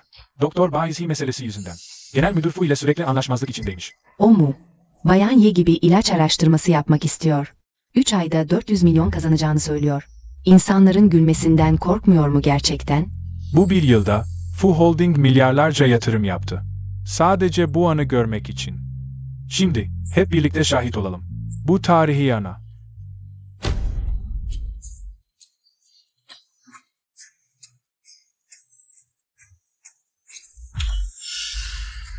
Dur. Hemen durun. Büyük bir sorun var. Fikri Mülkiyet Ofisi'nden gelen bildirimi aldık. Doktor Baizi'nin Fu'ya verdiği tüm tıbbi patent lisansları bugün resmen geri çekildi fabrikamızda. Fazla mesaiyle üretilen tüm ilaçlar çöp oldu.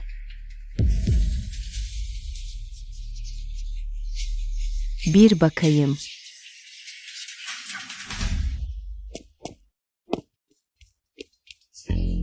Söyle. Ne oldu? Her şey yolundayken neden geri çektin? Mutlaka birisi hata yaptı. Ben geri çekmedim gerçekten. Ben yapmadım. Tabii ki bilmiyorsun.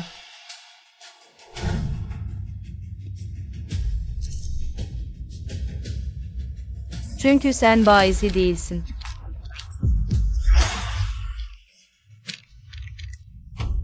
Sen ne saçmalıyorsun? Eğer ben Baizi değilsem nasıl lisans alabilirdim? Bu kolye nasıl boynumda olurdu? Gerçekten tabutu görmeden gözyaşı dökmüyor.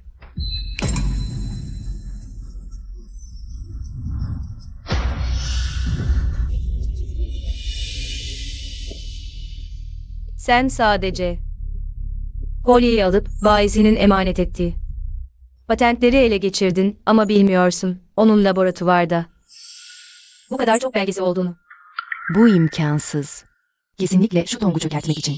Uyduruyorsun. Onu kıskanıyorsun. Tüm bunları Baizi bizzat bana verdi. Yani ben de onu suçlayanlardan mıyım?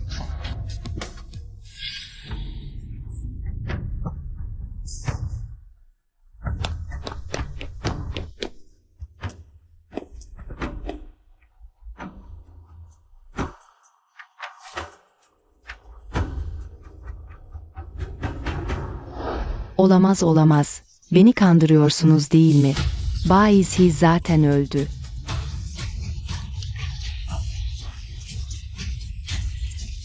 Sonunda itiraf ettin ama. Sana bir haber vereyim. Baisi sadece ölmedi. Ayrıca patent ve yetkileri Kran Satang'a verdi. Hep beni kandırıyordun değil mi? Beni kandırdın. Doktor Baisi hiç değildi. Başından beri beni kandırıyordun. Hayır Wing Ming, açıklamama izin ver. Ne açıklaması? Milyarlarca para boşa gitti. O zaman Baisi'nin desteklediği Lian Jiaotang uçacak demektir. Evet. Hemen Lian Jiaotang hisselerini alın, kesin kazanırız. Wingyan. Özür dilerim. Gözüm kör olmuş. Onun yüzünden kandırıldım. Bir kez daha güven bana. Yeniden başlayalım, patenti bana ver. Burası hala senin evin. Sanırım uyanmamışsın. Ben seninle çoktan. Hiçbir bağım kalmadı. Nasıl olur? Biz karı kocayız. Çoktan boşandık. Benden kurtulmak için. Böyle sözler bile söylüyorsun. Görünüşe göre gerçekten bilmiyorsun. Büyükannenin doğum gününde çoktan boşanmıştık. Bu imkansız. Boşanma belgesini hiç imzalamadım ki. Wing Ming, o boşanma belgesini annem senin adına imzaladı. Ne? Ah Wing Ming. Ben de imzalamak istemiyordum. O gece. Murongçe'yi getirdi. Boşanma belgesini imzalamaya zorladı. İmzalamazsam kız kardeşine zarar verecekti. Sensin. Kingyan'ı kandırıp benimle boşanmasını sağlayan sensin.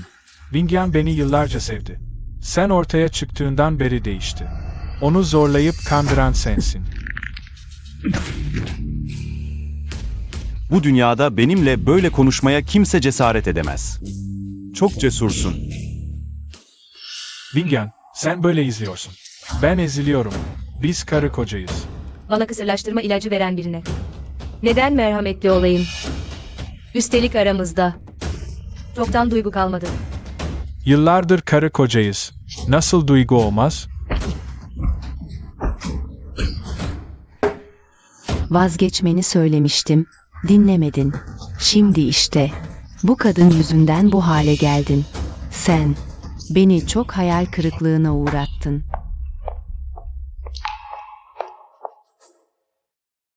Gidelim. Shen Bey, Lian Jiaotang hisseleri şimdi alınır mı? Hemen ekibimi getirip yazıya gireceğim. Sonraki planlarınız nedir? Şirketimiz tam destek ve işbirliği sağlayacak. Ayrıca finansman kanallarım da hazır. Hepsi benim olmalıydı. Hepsi senin yüzünden, Yesutong. Kingyan'ı sen koldurdun. Bana geri dönüş yolu bırakmadın. Wing Ming. Ben. Sadece seni çok sevdiğim için yalan söyledim. Sevgimi? Böyle mi seviyorsun? Milyarlarımı kandırdın. Herkesin önünde yüzümü kara çıkardın. Hey Wing Ming, önce sakin ol. Ona vurmana annenin itirazı yok. Ama şu an karnında senin çocuğun var. Sakın altın torunuma zarar verme. Karnında benim çocuğum olmasaydı. Sana bir daha asla bakmazdım. Beyler, bugün biraz ailevi işlerim var. Başka zaman konuşuruz. Eve gidip varlıkları hesaplayalım. Hıhı.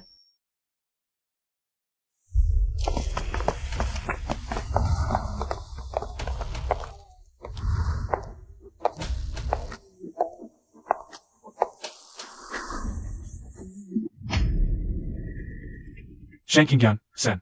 Bu ne demek oluyor?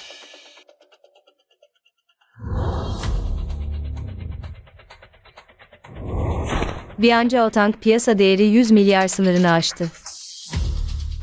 Tabii ki bahsi yerine getirmeye geldim. Neden? Yüz ifadelerinize bakılırsa. Geri mi çekiliyorsunuz? O bahis elbette geçersiz. Baisi ile iyi anlaştığını söyleseydin, babam nasıl? Akrabalığı kesmeyi kabul ederdi. Yani akrabalığı kesme belgesini imzalamayacak mısınız? Wingyan, sonuçta biz. Kan bağı var. Geçmişteki olaylar. Bir kalemde silinsin. Şimdi zengin oldun, geri dön. Kardeşine yardım et. Aile malı yabancıya gitmez. Evet, o aile bağlarını koparma belgesi falan unut, sen geri dön. Kardeşinin şirketini yönet, ailece mutlu mesut yaşayalım. İyi olmaz mı?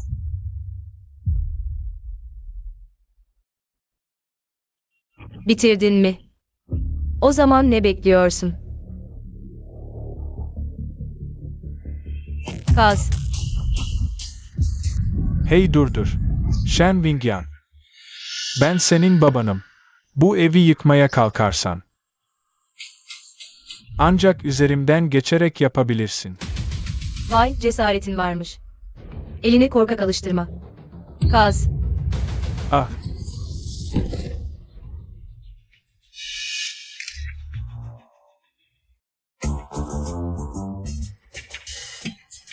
ne yapıyorsun sen? Vay be. Shen ailesinin reisi sokak ortasında altına kaçırdı.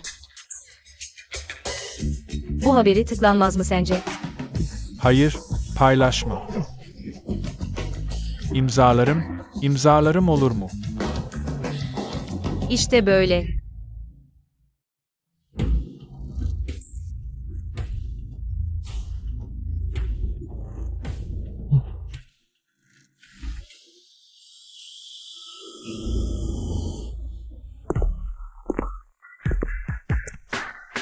Yoksa imzalamak istemiyor musun?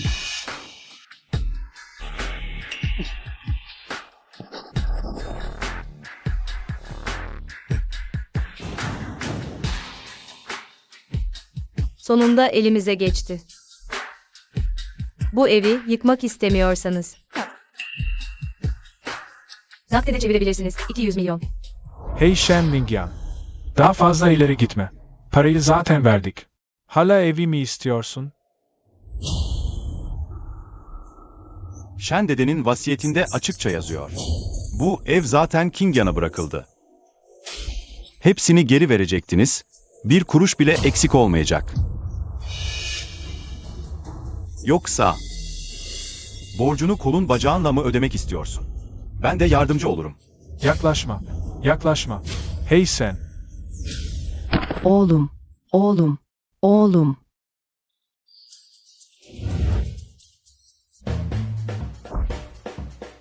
Şu haline bak.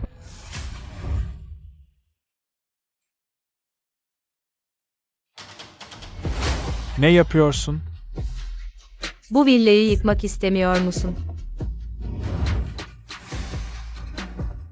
O zaman onun gizli kasasıyla ödesin. Bu özel mülk de o açığı kapatmaya yetmez ki. O zaman C'nin batısındaki kalan 2 bölümü verip Bu açığı kapatsın. Shen Wingyan, gerçekten aileyi bitirecek misin? Doğru tahmin.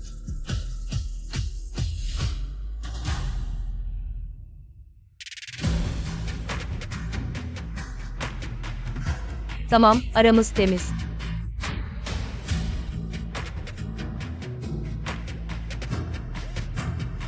Herkes kendi yoluna baksın. Ah, Seni asi kız. hemen geliyorlar. Her şey hazır. Bu, Xianzhou'nun milyar bariyerini aşmasını kutlamak için. Sana gizlice hazırladık. Nasıl? Sürpriz mi oldu? olur, epey düşünmüşsünüz. Hadi gel. Buraya otur.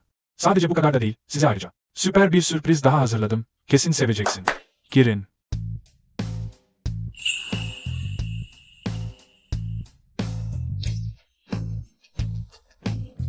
Sizler. Bu, Tebrikler Bay Shen. Zaferle başladınız. Xianzhou'nun geleceği için. Rüzgarı arkasına alsın. Büyük kazançlar getirsin. siz ne yapıyorsunuz? Bay Shen, uzun zamandır bize gelmediniz. Demek büyük para kazandınız. Bugün bu kadar mutlu görünüyorsunuz. Bay Shen, bizimle dans edin. Evet, hadi dans edelim. Hadi.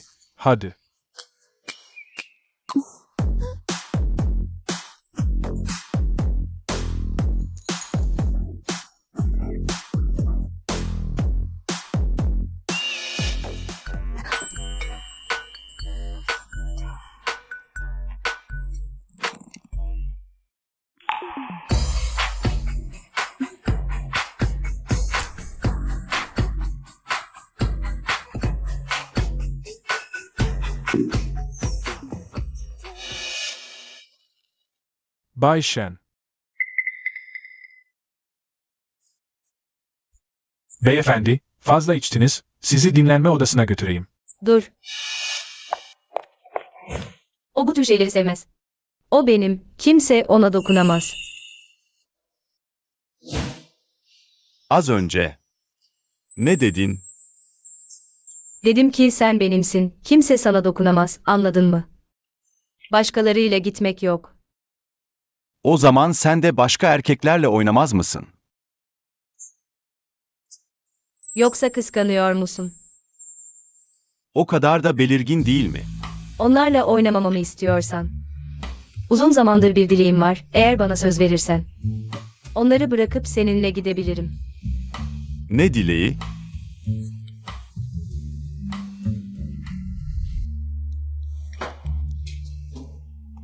Bu adam köpek burcu mu ne?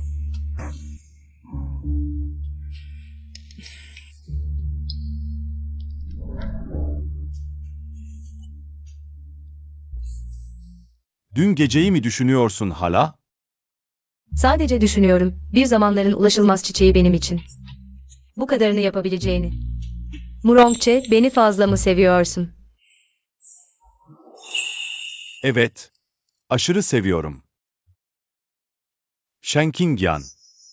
Acaba bundan sonra seni tatmin edebilirsem başkalarını aramana gerek kalmaz mı?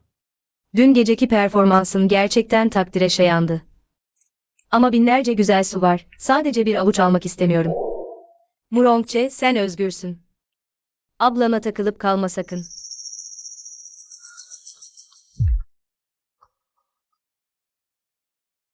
Madem öyle, dün neden başkalarının bana dokunmasına bu kadar tepki gösterdin? O bu tür şeyleri sevmez. Sarhoşken ağızdan çıkan doğrudur, yoksa ona karşı gerçekten sahiplenme duygusu mu besliyorum? Asla kabul etmem, ya beni ele geçirirse ne yaparım? Sonuçta sen de bir güzelsin, henüz seninle doyasıya eğlenmedim. Neden başkasına bırakayım? Yani, benim seni memnun edebileceğimi kabul ediyorsun. Bu sevinilecek bir şey mi? Seni mutlu ettiğimde, senden daha fazlasını istemek için daha iyi bir konumda olurum. Yarınki Viang davetine benim eşim olarak gel. Murongçe, tüm Biangcheng'de kim bilmez ki? Kadınlara yaklaşmazsın. Beni eşin olarak seçmen. Sadece dedikodularla beni bağlamak istiyorsun, oldukça kurnazsın. Sadece dün geceki performansımı göz önünde bulundurarak. Bana bir iyilik yapmanı rica ediyorum. Boş ver, sen Murongçe elini sallasın. Zengin kızlar buradan Huangpu nehrine kadar sıralanır. Ben katılmıyorum. Peki ya katılman için teklifim? Senin çok istediğin o.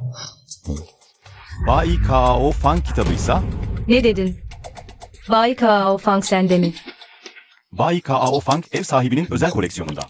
Eğer eşim olarak gelirsen, onun orijinalini görmeni sağlamak. Zor olmaz. Bay Kao Fang'da kayıp olan reçeteler var, geleneksel Çin tıbbı için. Algıları değiştirebilecek şeyler.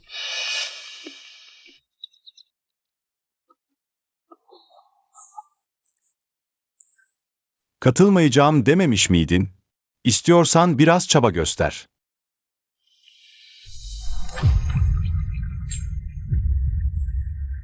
Çok acımasızsın.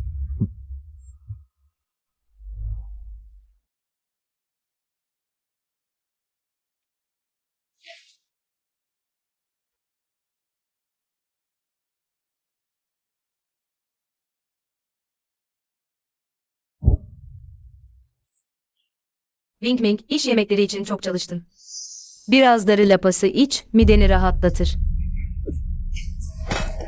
Darı lapası, darı lapası.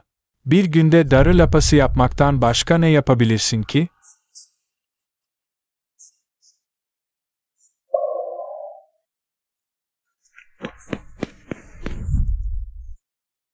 Eskiden bana çok iyi davranırdı. Nasıl oldu da onu kaybettim? Waifu, bu yarınki sektör yemeğinin davetiyesi. Söylenene göre Bayan Shen de katılacak.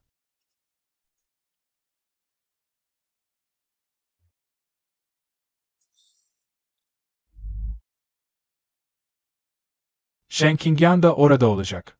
Eğer yemekte ondan özür dileyip barışabilirsem, belki beni affeder.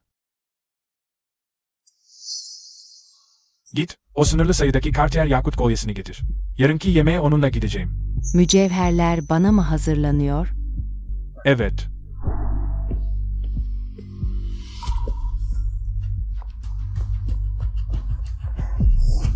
Wing Ming, o yakut kolye.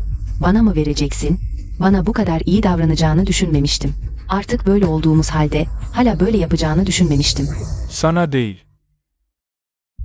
Sen hamilesin. Bu kadar az giymişsin. Üşütme. Wing Ming, benden tiksinmeye mi başladın? Sırf şimdi hamileyim, vücudum bozuldu diye mi? Pişman oldun? Shen Qingyan'ı seçmediğine pişman mı oldun, öyle mi? Çok fazla düşünüyorsun. Dışarı çıkıp bir yürüyüş yapayım. Fu Jingming, gece yarısı neden gürültü yapıyorsun? Anne, Wing Ming o kolye, Shen Jingyan'a verecek ve barışmak mı isteyecek? Bana nasıl bunu yapabilir? Erkeğin işi olması normal değil mi? Şu anda sadece bebeği doğurman gerekiyor. Başka şeyleri boş ver. Ama ne ama? Yabancılar diyor ki, ağabeyim cenneti bırakıp taştan bir kar almış. Kendin bak.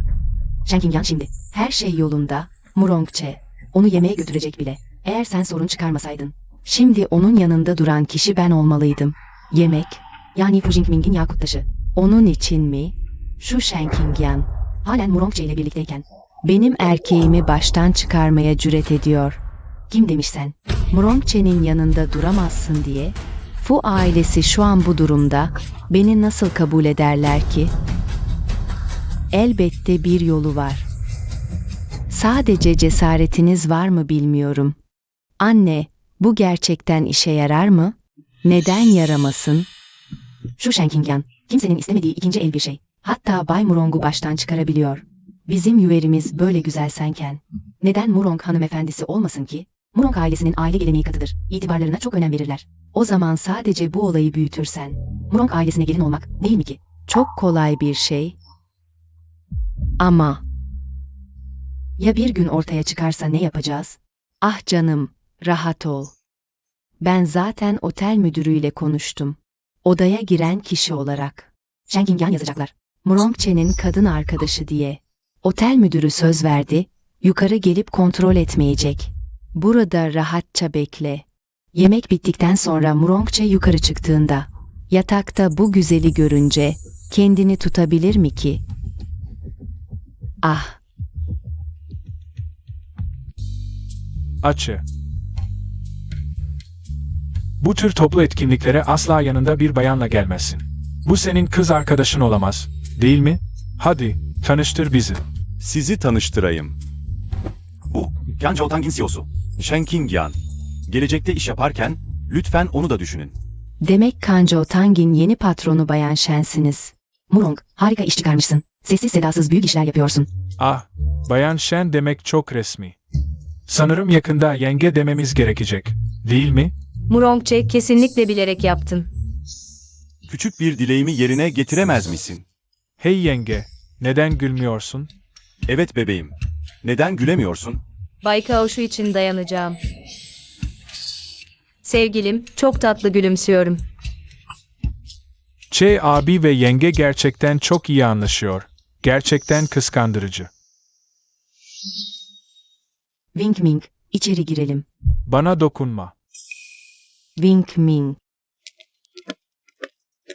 Vingyan, biraz konuşabilir miyiz? Hayır, erkek arkadaşımın kıskanacağından korkuyorum. Söylemek istediğin bir şey varsa. Burada söyle. Pekala. O zaman burada söyleyeceğim, Shen Qingyan. Pişman oldum. Yeniden başlayalım mı? Fu Jingming. Daha önce Yesutong'u o kadar çok seviyordun ki. Onun için bana ilaç verip senin çocuğunu doğurmamı engelledin. Beni bir psikiyatrik hastaya dönüştürdün. Daha yarım yıl bile geçmedi. Şimdiden pişman mı oldun? İlaç vermek konusunda hatalıydım. Sanıyordum ki sevdiğim kişi Shutong'tu. Bu yüzden senin benim çocuğumu doğurmanı istemedim. Ama şimdi netleşti, sevdiğim kişi sensin. Seninle çocuk yapmak istiyorum. İstediğin kadar doğurabilirsin. Ben uyum sağlarım, sadece geri dön, sana 1000 kat. Daha iyi davranacağım. Yemin ederim, söylediklerimin hepsi gerçek. Eğer tek bir kelimem yalan olursa. Fu Jingming olarak. Soyum tükensin. Orijinal sahibini 200 kiloluk bir şişkoya dönüştürdü. Akıl hastanesine kapatıldığında bile bir kez olsun bakmadı. Şimdi zayıfladı, güzelleşti, zengin oldu. Şimdi mi pişman oldu? En sevdiğin rengin kırmızı olduğunu hatırlıyorum. Bu senin için. Hazırladığım hediye. Cartier'in yeni kolyesi. Bak beğenecek misin?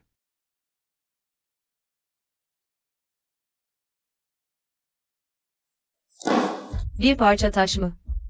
Bu bedende yaptığın tüm zararı telafi edebilir mi? Fu Wingming, seni çoktan sevmiyorum. İleri bak. Biraz yoruldum, yukarı çıkıp dinlenmek istiyorum. Bekle. Wingyan, erkekleri sevdiğini söylemiştin. Erkek modeller mi arıyorsun? Yine ne çıldırmışsın? Senin için oynayabilirim. O erkek modellerden daha kötü değilim.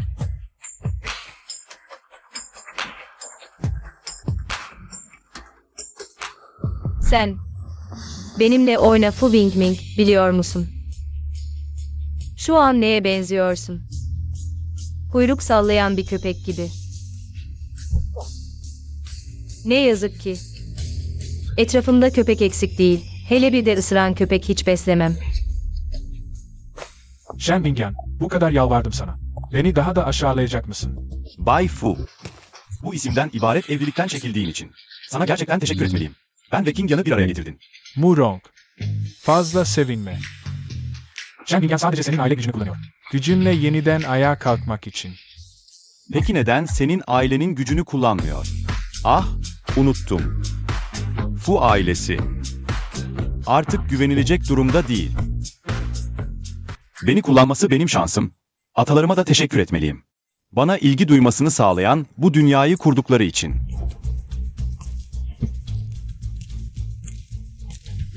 Kaç kez söyledim size Bayan Shen. Murong Bey'in odasında. Kimse rahatsız etmeye gelemez, anlamadın mı?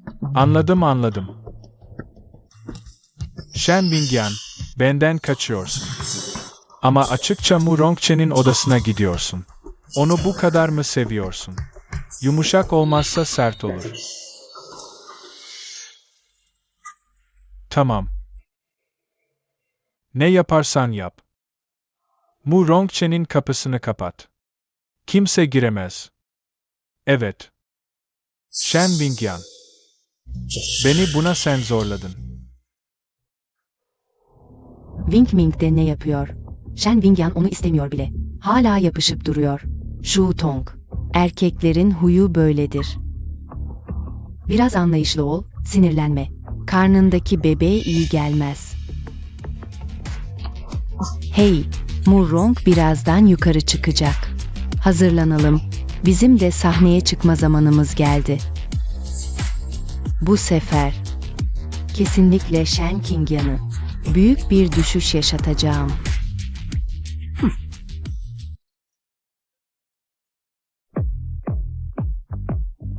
Sana az önce ne dedi? Çaresizce söylenmiş sözler. Ama merak etme. Beni buradan kovacak gücü yok. Yukarı çıkıp dinlenecektin. Değil mi? Sen hala konuşuyorsun. Dışarı çıksam herkes bizim aramızdakileri bilecek. Bundan sonra nasıl oynarım? Kısacası bekar imajımı mahvettin. Yani? Tazminat olarak şimdi Baiko formülünü görmek istiyorum. Olur. Tabii ki olur. Eşya yukarıda. O zaman ne bekliyoruz? Hadi yukarı çıkalım. Şimdilik böyle çekiştirmenin. İmajını bozduğunu düşünmüyorsun galiba. Gidelim.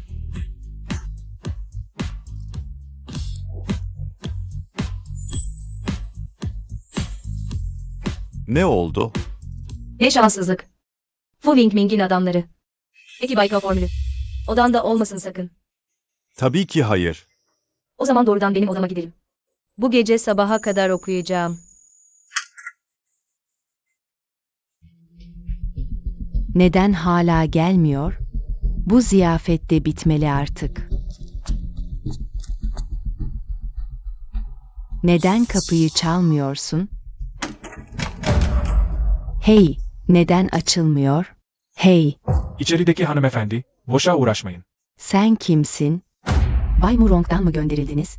Bay Murong bugün gelmeyecek, hanımefendi. Yine de vazgeçseniz iyi olur. Ne demek istiyorsun? Biraz bekleyin, biri sizi arayacak. Siz, içeride güzelce bekleyin. Mahvoldum. Acaba Shen Wingyan fark etmiş olmasın? Biri beni bulmak için gönderdi. Ya ne yapacağız? İçeride mi?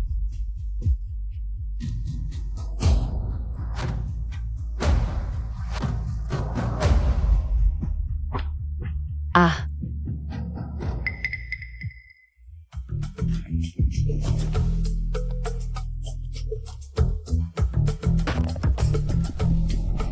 İçeride mi? Evet, içeride. Evet. Schenkingen, eskiden biraz salaktım, sana dokunmak istemiyordum. Ama bu geceden itibaren yemin ederim ki, artık eskisi gibi olmayacağım. Vingyan. Kim o?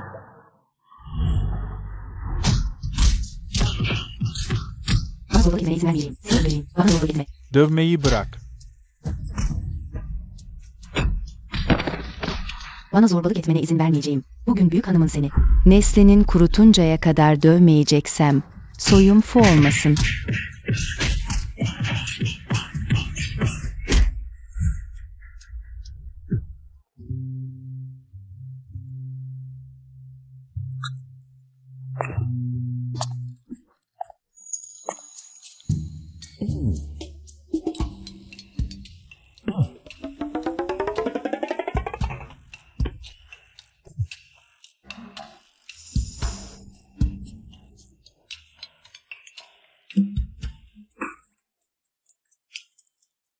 Kaçıncı sayfadayız? Sessiz ol. Kapıdan girdiğinden beri bir kere bile bana bakmadın. Baktım. Peki şimdi giydiğim kıyafet ne renk? Siyah. Şimdi lacivert giyiyorum. Lacivert. Okuymayı keser misin? Bana bak. Ne yapacaksın? Ben de katılmak istiyorum.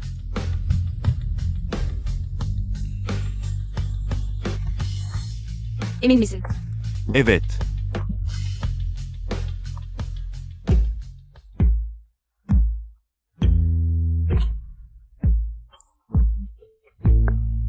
Gerçekten böyle yapmak istiyor musun? Elbette, kımıldama.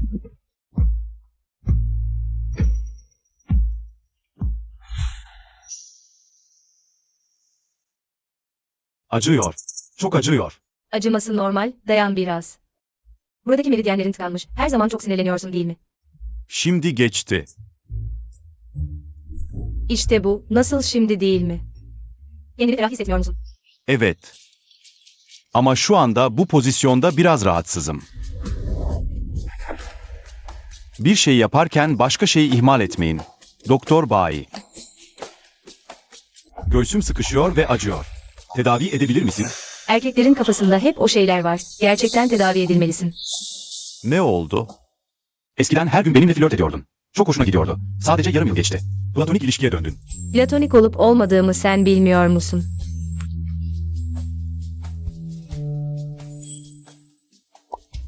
Sen. Gelişmemi engelliyorsun. 10 dakika ceza. Bu nokta. 10 dakika sonra kendiliğinden açılacak. Sen de iyice düşün. Düşün bakalım.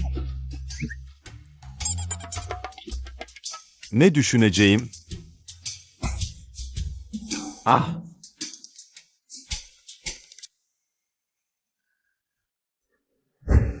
İçeriden ses geliyor. Başardık demek. Birazdan. Direkt içeri dalıp olabildiğince gürültü çıkaracağız. Hı. Shen Wingyan fark ettiğinde, Murong Che'nin ona ihanet ettiğini görünce kalbi paramparça olacak. Bakalım o zaman nasıl yükselecek? Vay, Wingyan abla. Yoksa Bay Murong'u mu arıyorsun? Yazık ki. Murong Che'nin nerede olduğunu bilsen. Sanırım çok üzülürdün. Ai, Neden üzüleyim? bilmiyorsun galiba. Sevgilin şu an başka bir kadının kollarında, sarhoş ve keyif içinde.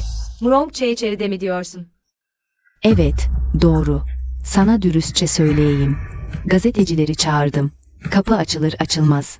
Herkes görecek. Ai, Murong ailesi disiplinlidir. Eğer Murong beyefendisi başka bir kadının odasından çıkarken çekilirse, sence sen hala Murong hanımı olabilir misin? Öncelikle, kimin hanımı olacağım umurumda değil. İkincisi, Murong içeride değil. İnatçısın. Gerçekle yüzleşmeye cesaretin yok. Elbette öyle diyorum. Sen burada ne yapıyorsun? Peki içeride kim var? Ayi, Yuer. İyi misin, Yuer? O alçak nerede? Merak etme anne, çoktan biliyordum. Bunun Shen Qingya'nın kurduğu bir tuzak olduğunu. Bu yüzden o alçak içeri girer girmez onu yere serdim. Aman tanrım, iyi olmana sevindim. Anneciğim çok korktu. Aman, senin gibi biri nasıl kızıma el kaldırmaya cüret eder? Shen Wingyan. Wingyu'ya zarar vermek için adam tutmaya nasıl cüret edersin? Niyetin ne? İnsanlara zarar vermek gibi bir lüksüm yok. Kabul etmiyor musun? Gelsinler. Onun canını acıtacak şekilde dövün. Gerçeği söyleyene kadar.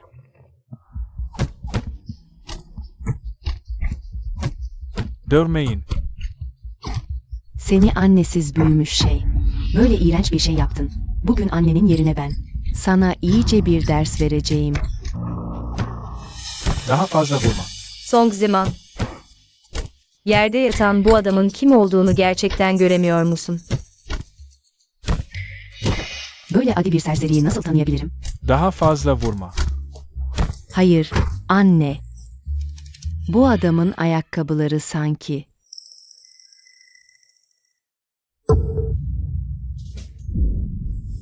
Wing Ming'in ayakkabılarına benziyor. Wing Ming. Sen burada ne yapıyorsun? Nasıl sen olabilirsin? Ah, Wing Ming. Nasıl sen olabilirsin? Wing Ming. Doktor. Hemen bir doktor çağırın. Wing Ming. Fu Jingming'in ailesi. Ben buradayım doktor. Oğlum nasıl? Ah, başhekim şu anda müdahale ediyor. Ancak hastanın alt bölgesi ağır darbe aldı. Kırılma riski var. Eğer 2 saat içinde altın iğneyle hayatı askıya alma tekniğiyle tedavi edilebilirse belki kurtarılabilir. Aksi takdirde ne olacak? Ah, aksi takdirde sadece tam kesi uygulanabilir. Hayatı kurtarılabilir. Ancak üreme yeteneğini sonsuza kadar kaybeder. Tam kesimi. O zaman hayatımın geri kalanındaki mutluluğum mahvolmaz mı? Altın iğneyle hayatı askıya alma nedir o? Çoktandır kayıp olan bir akupunktur tekniği. Bildiğim kadarıyla tüm Yang şehrinde bunu yapabilen sadece bir kişi var. O da efsanevi şifacı Baisi. Ancak onun izi sürülemez ve genellikle kolay kolay müdahale etmez. Baisi. Şu anda Baisi'yi tanıyan kişiler. Sadece o kaldı. Shen Qingyan. Baisi'yi tanıyorsun değil mi? O nerede? Bu yardım isteme tavrın mı? Sen, anne, ona yalvarma. Kendimiz araştıralım. Olur. Ama ikinizi de uyarayım. Sadece 2 saat kaldı. Yetişebileceğinizden emin misiniz? Sana yalvarıyorum. Söyle bana. Baisi nerede? Koşulları siz belirleyin. 30 milyon. Parayı verin, ismi alın. 30 milyon mu? Bu fırsattan istifade etmektir. Pahalı mı buldunuz? O zaman boş verin. Zaten orada yatan kişi. Bizimle hiçbir akrabalığı yok. Hadi gidelim. Bekleyin. Veriyorum. Ama şu anda hesabımda bu kadar para yok. Şöyle yapalım. Bu, benim Fu ailesine gelin geldiğimdeki çeyizim. Eski maden cam türü, 8 milyon değerinde.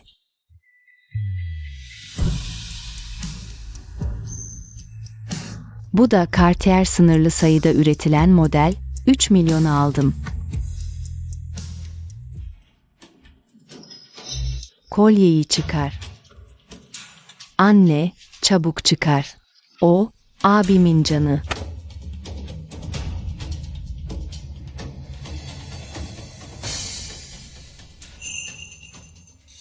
Bu kolye 1,5 milyon değerinde, ALV. Bunların hepsi toplamda 10 milyondan fazla eder. Kalanı için senet yazabilirim. Merak etme, evimi satarım. Yine de tamamını öderim. Tamam, zararıma olsun. ALV. Şimdi bayisinin nerede olduğunu söyleyebilir misin?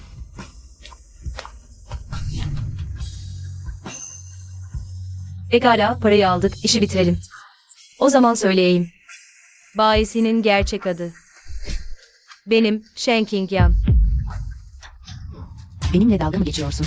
Sen manyak mısın? Nasıl Bayzi olabilirsin? Fırsatçılık yapıyorsun. Ailenizden o kadar şey aldın. Şimdi de gidip abine zarar vermek mi istiyorsun? Görüyorum ki iyiliği kötülükle karşılıyorsunuz. Neden Murongçe de onun tarafında? Yoksa Bay Murong, Shen Qingyan ile aranızın iyi olduğunu biliyorum. Ama bu bir insanın hayatıyla ilgili. Nasıl onunla böyle saçmalayabilirsin? Evet, sen onunla işbirliği yapıyorsun. İkinizin de söylediklerine. Tek bir kelime inanılmaz. İnanıp inanmamak size kalmış. Ama şu an oğlunuzu kurtarabilecek tek kişi benim. Asla içeri girmene izin vermeyeceğim. İşte bu uğursuzluk getiren sensin. Oğlumu bu hale getiren sensin. Şimdi de gidip ona zarar vermek istiyorsun. Böyle adice yöntemlerle insanlara zarar veren siz değil misiniz? İnsanı böyle tekmeleyen de sen değil misin? Bunun sebebi Ye Sutong değil mi? O bu aptalca fikri ortaya atmasaydı. Ben nasıl abime zarar verebilirdim? Evet, suç onun. Beni suçluyorsun. Tekme atan sendin. Suç senin. Sen olmasaydın, ben nasıl? Murongçe'nin odasına girdim. Sen bizim eve geldiğinden beri. Evimizde tek bir iyi şey olmadı. Şimdi sana emrediyorum. Hemen gidip Bayzi'yi bul ve getir. Yoksa sana sert davranırım. Ne saçmalıyorsun Fu Jingyu? Sen kendin kurbağayken prenses olmayı hayal ediyorsun. Murongçe'ye zarar vermek istiyorsun. Yoksa ben nasıl böyle aptalca bir fikir bulabilirdim? Kime kurbağa diyorsun? Ah, karnım. Karnım çok ağrıyor. Ah, torunum Fu Jingyu. Nasıl olur da yeğenine el kaldırırsın? Hemen yardım edin. Doktor, lütfen canım torunumu kurtarın. Onu kaldırın.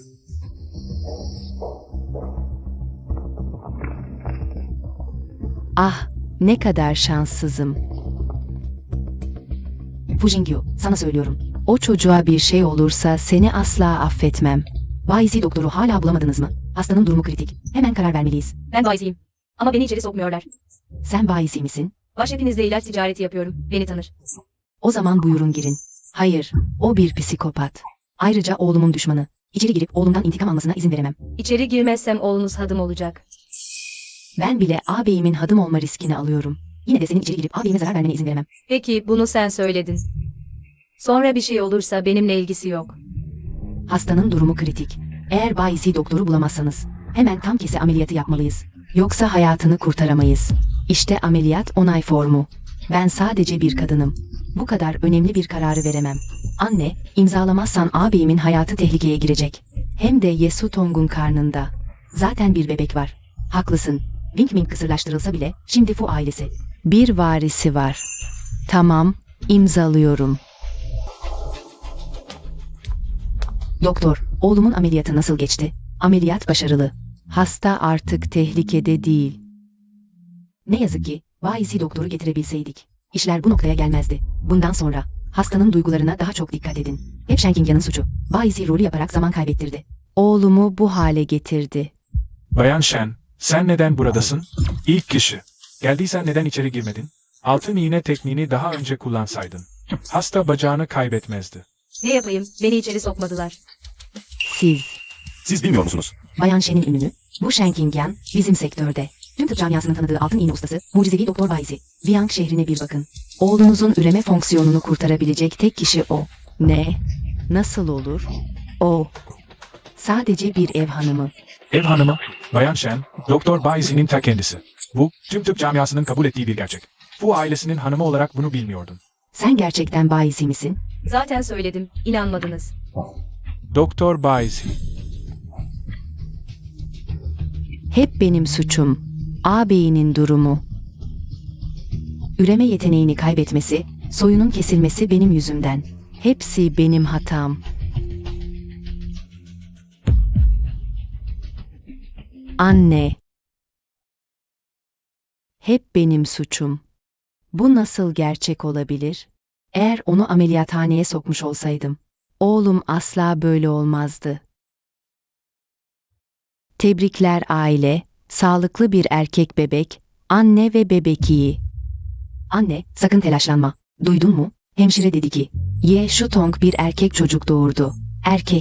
Erkek çocuk iyi. Oh. Yoksa ağabeyin uyandığında beni öldüresiye azarlardı. Yine yeni bir oyun başlıyor.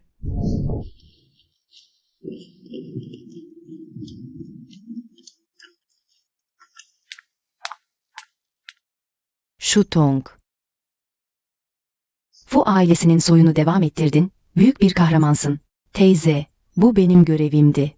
Lohusalığın bitince, seni ve Wing Ming'i nikah için kaydettireceğim. Görkemli bir düğün yapacağız. Teşekkür ederim, anne. Shen Wingyan, bu turu da ben kazandım. Bir çocuk doğurdun diye bu kadar havalanma. Sanırım kıskanıyorsun. Haklısın, sen doğuramıyorsun. Tabii başkalarının mutluluğunu görmek istemezsin. Canım sıkılıp da çocuk doğurmak mı istiyorum? Shen Wingyan, böyle konuşursan, Murong ailesinin seni kabul etmeyeceğinden korkmuyor musun? Benimle evlenmek isteyip istemediğini bir kenara bırak, evlensek bile. Kimin kimi kabul etmeyeceğini görmemiz gerek. Bu sözlerini çok sevdim. Sevdin mi? O zaman daha sık söylerim. Ah, Wing Ming, ameliyat nasıl geçti? Anne, artık insan içine çıkamam. Ne saçmalıyorsun? Şu anı yaşayalım yeter. Bak, şu Tong sana tombul bir oğlan doğurdu. Evet, Bay Fu, eşiniz size sağlıklı. Bir erkek bebek verdi. Tam 3,6 kilogram. Wing Ming. Annenin beklentilerini boşa çıkarmadık. Bebek çok sağlıklı. Wing Ming. Başkalarının bakışlarına takılma, bazıları. Çocuk istiyor ama olamıyor. Sadece kıskanıyorlar. Sen ve şu Tong'un çocuğu oldu. Hadi bak, bu senin öz çocuğun. Bana göster.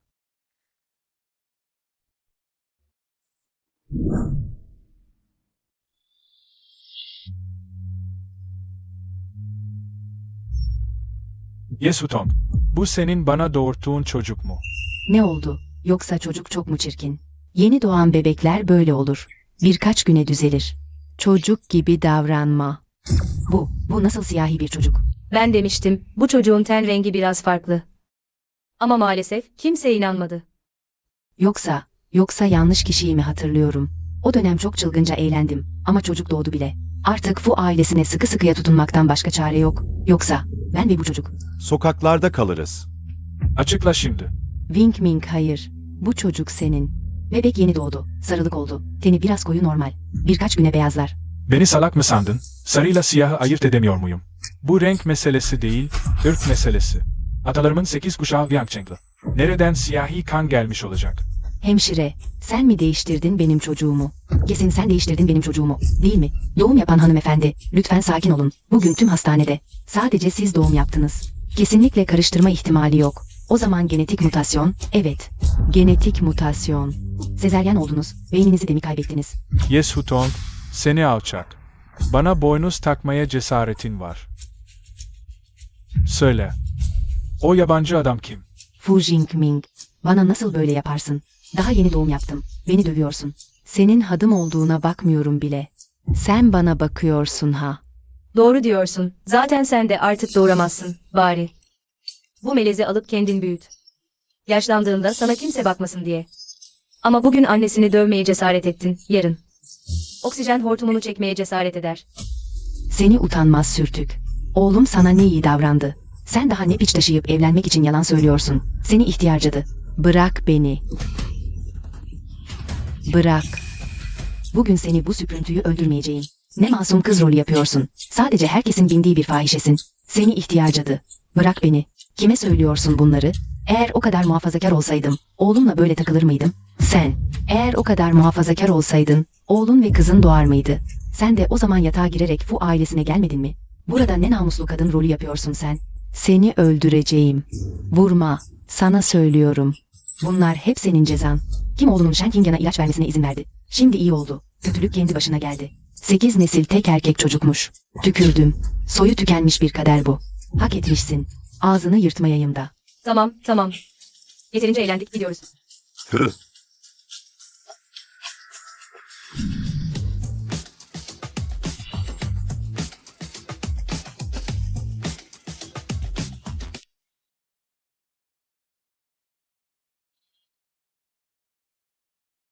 Bu.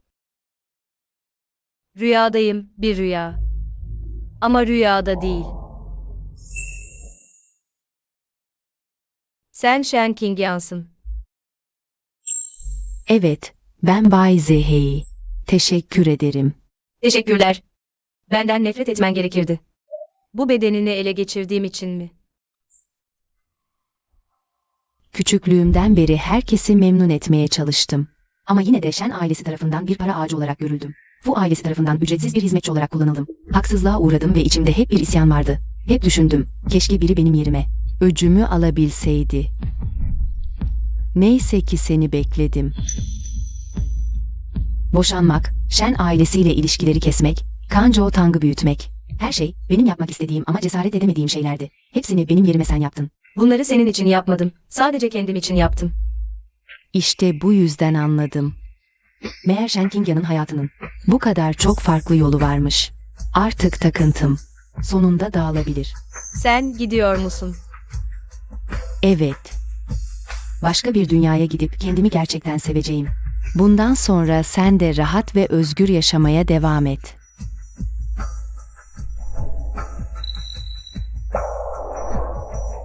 Bunu hatırlatmana gerek yok.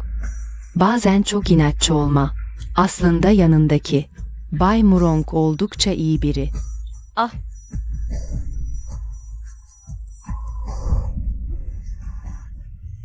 Murongche bırak.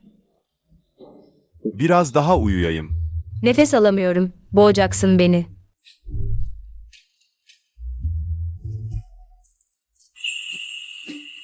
Bu. Büyükanne gönderdi. Sabah hizmetçi getirdi. Wingyan, Fu ailesi olayından sonra büyükanne tamamen aydınlandı. Şu an dünya turunun 10. durağındayım.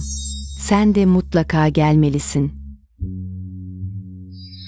Gitmek istemiyorsun, değil mi? Tahmin et.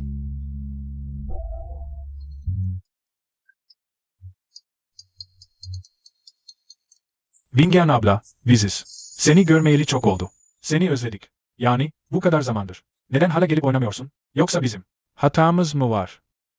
Tabii ki hayır. Ah, bu. Onlara açıklama yapıyorsun. Eğer kapatmasaydım, ruhun yine onlar tarafından çalınacaktı, değil mi? Ah, önceden işler giderek büyüdü ya. Onları ihmal ettim. Şimdi Shen ailesi ve Qian Zhaotang. Artık düzene girdi. Biraz rahatlamakta ne sakınca var? Tamam. Çok iyi. Hey, ne yapıyorsun? Görünüşe göre ben çok rahatlamışım. Senin de. O süslü püslülerle rahatlamaya vaktin oluyor. Hey, bekle bekle. Sana kimin gerçekten rahatlatması gerektiğini göstereceğim. Hey, bekle. Demek gerçekten onları görmek istiyordun. Az önce şaka yapmıştım.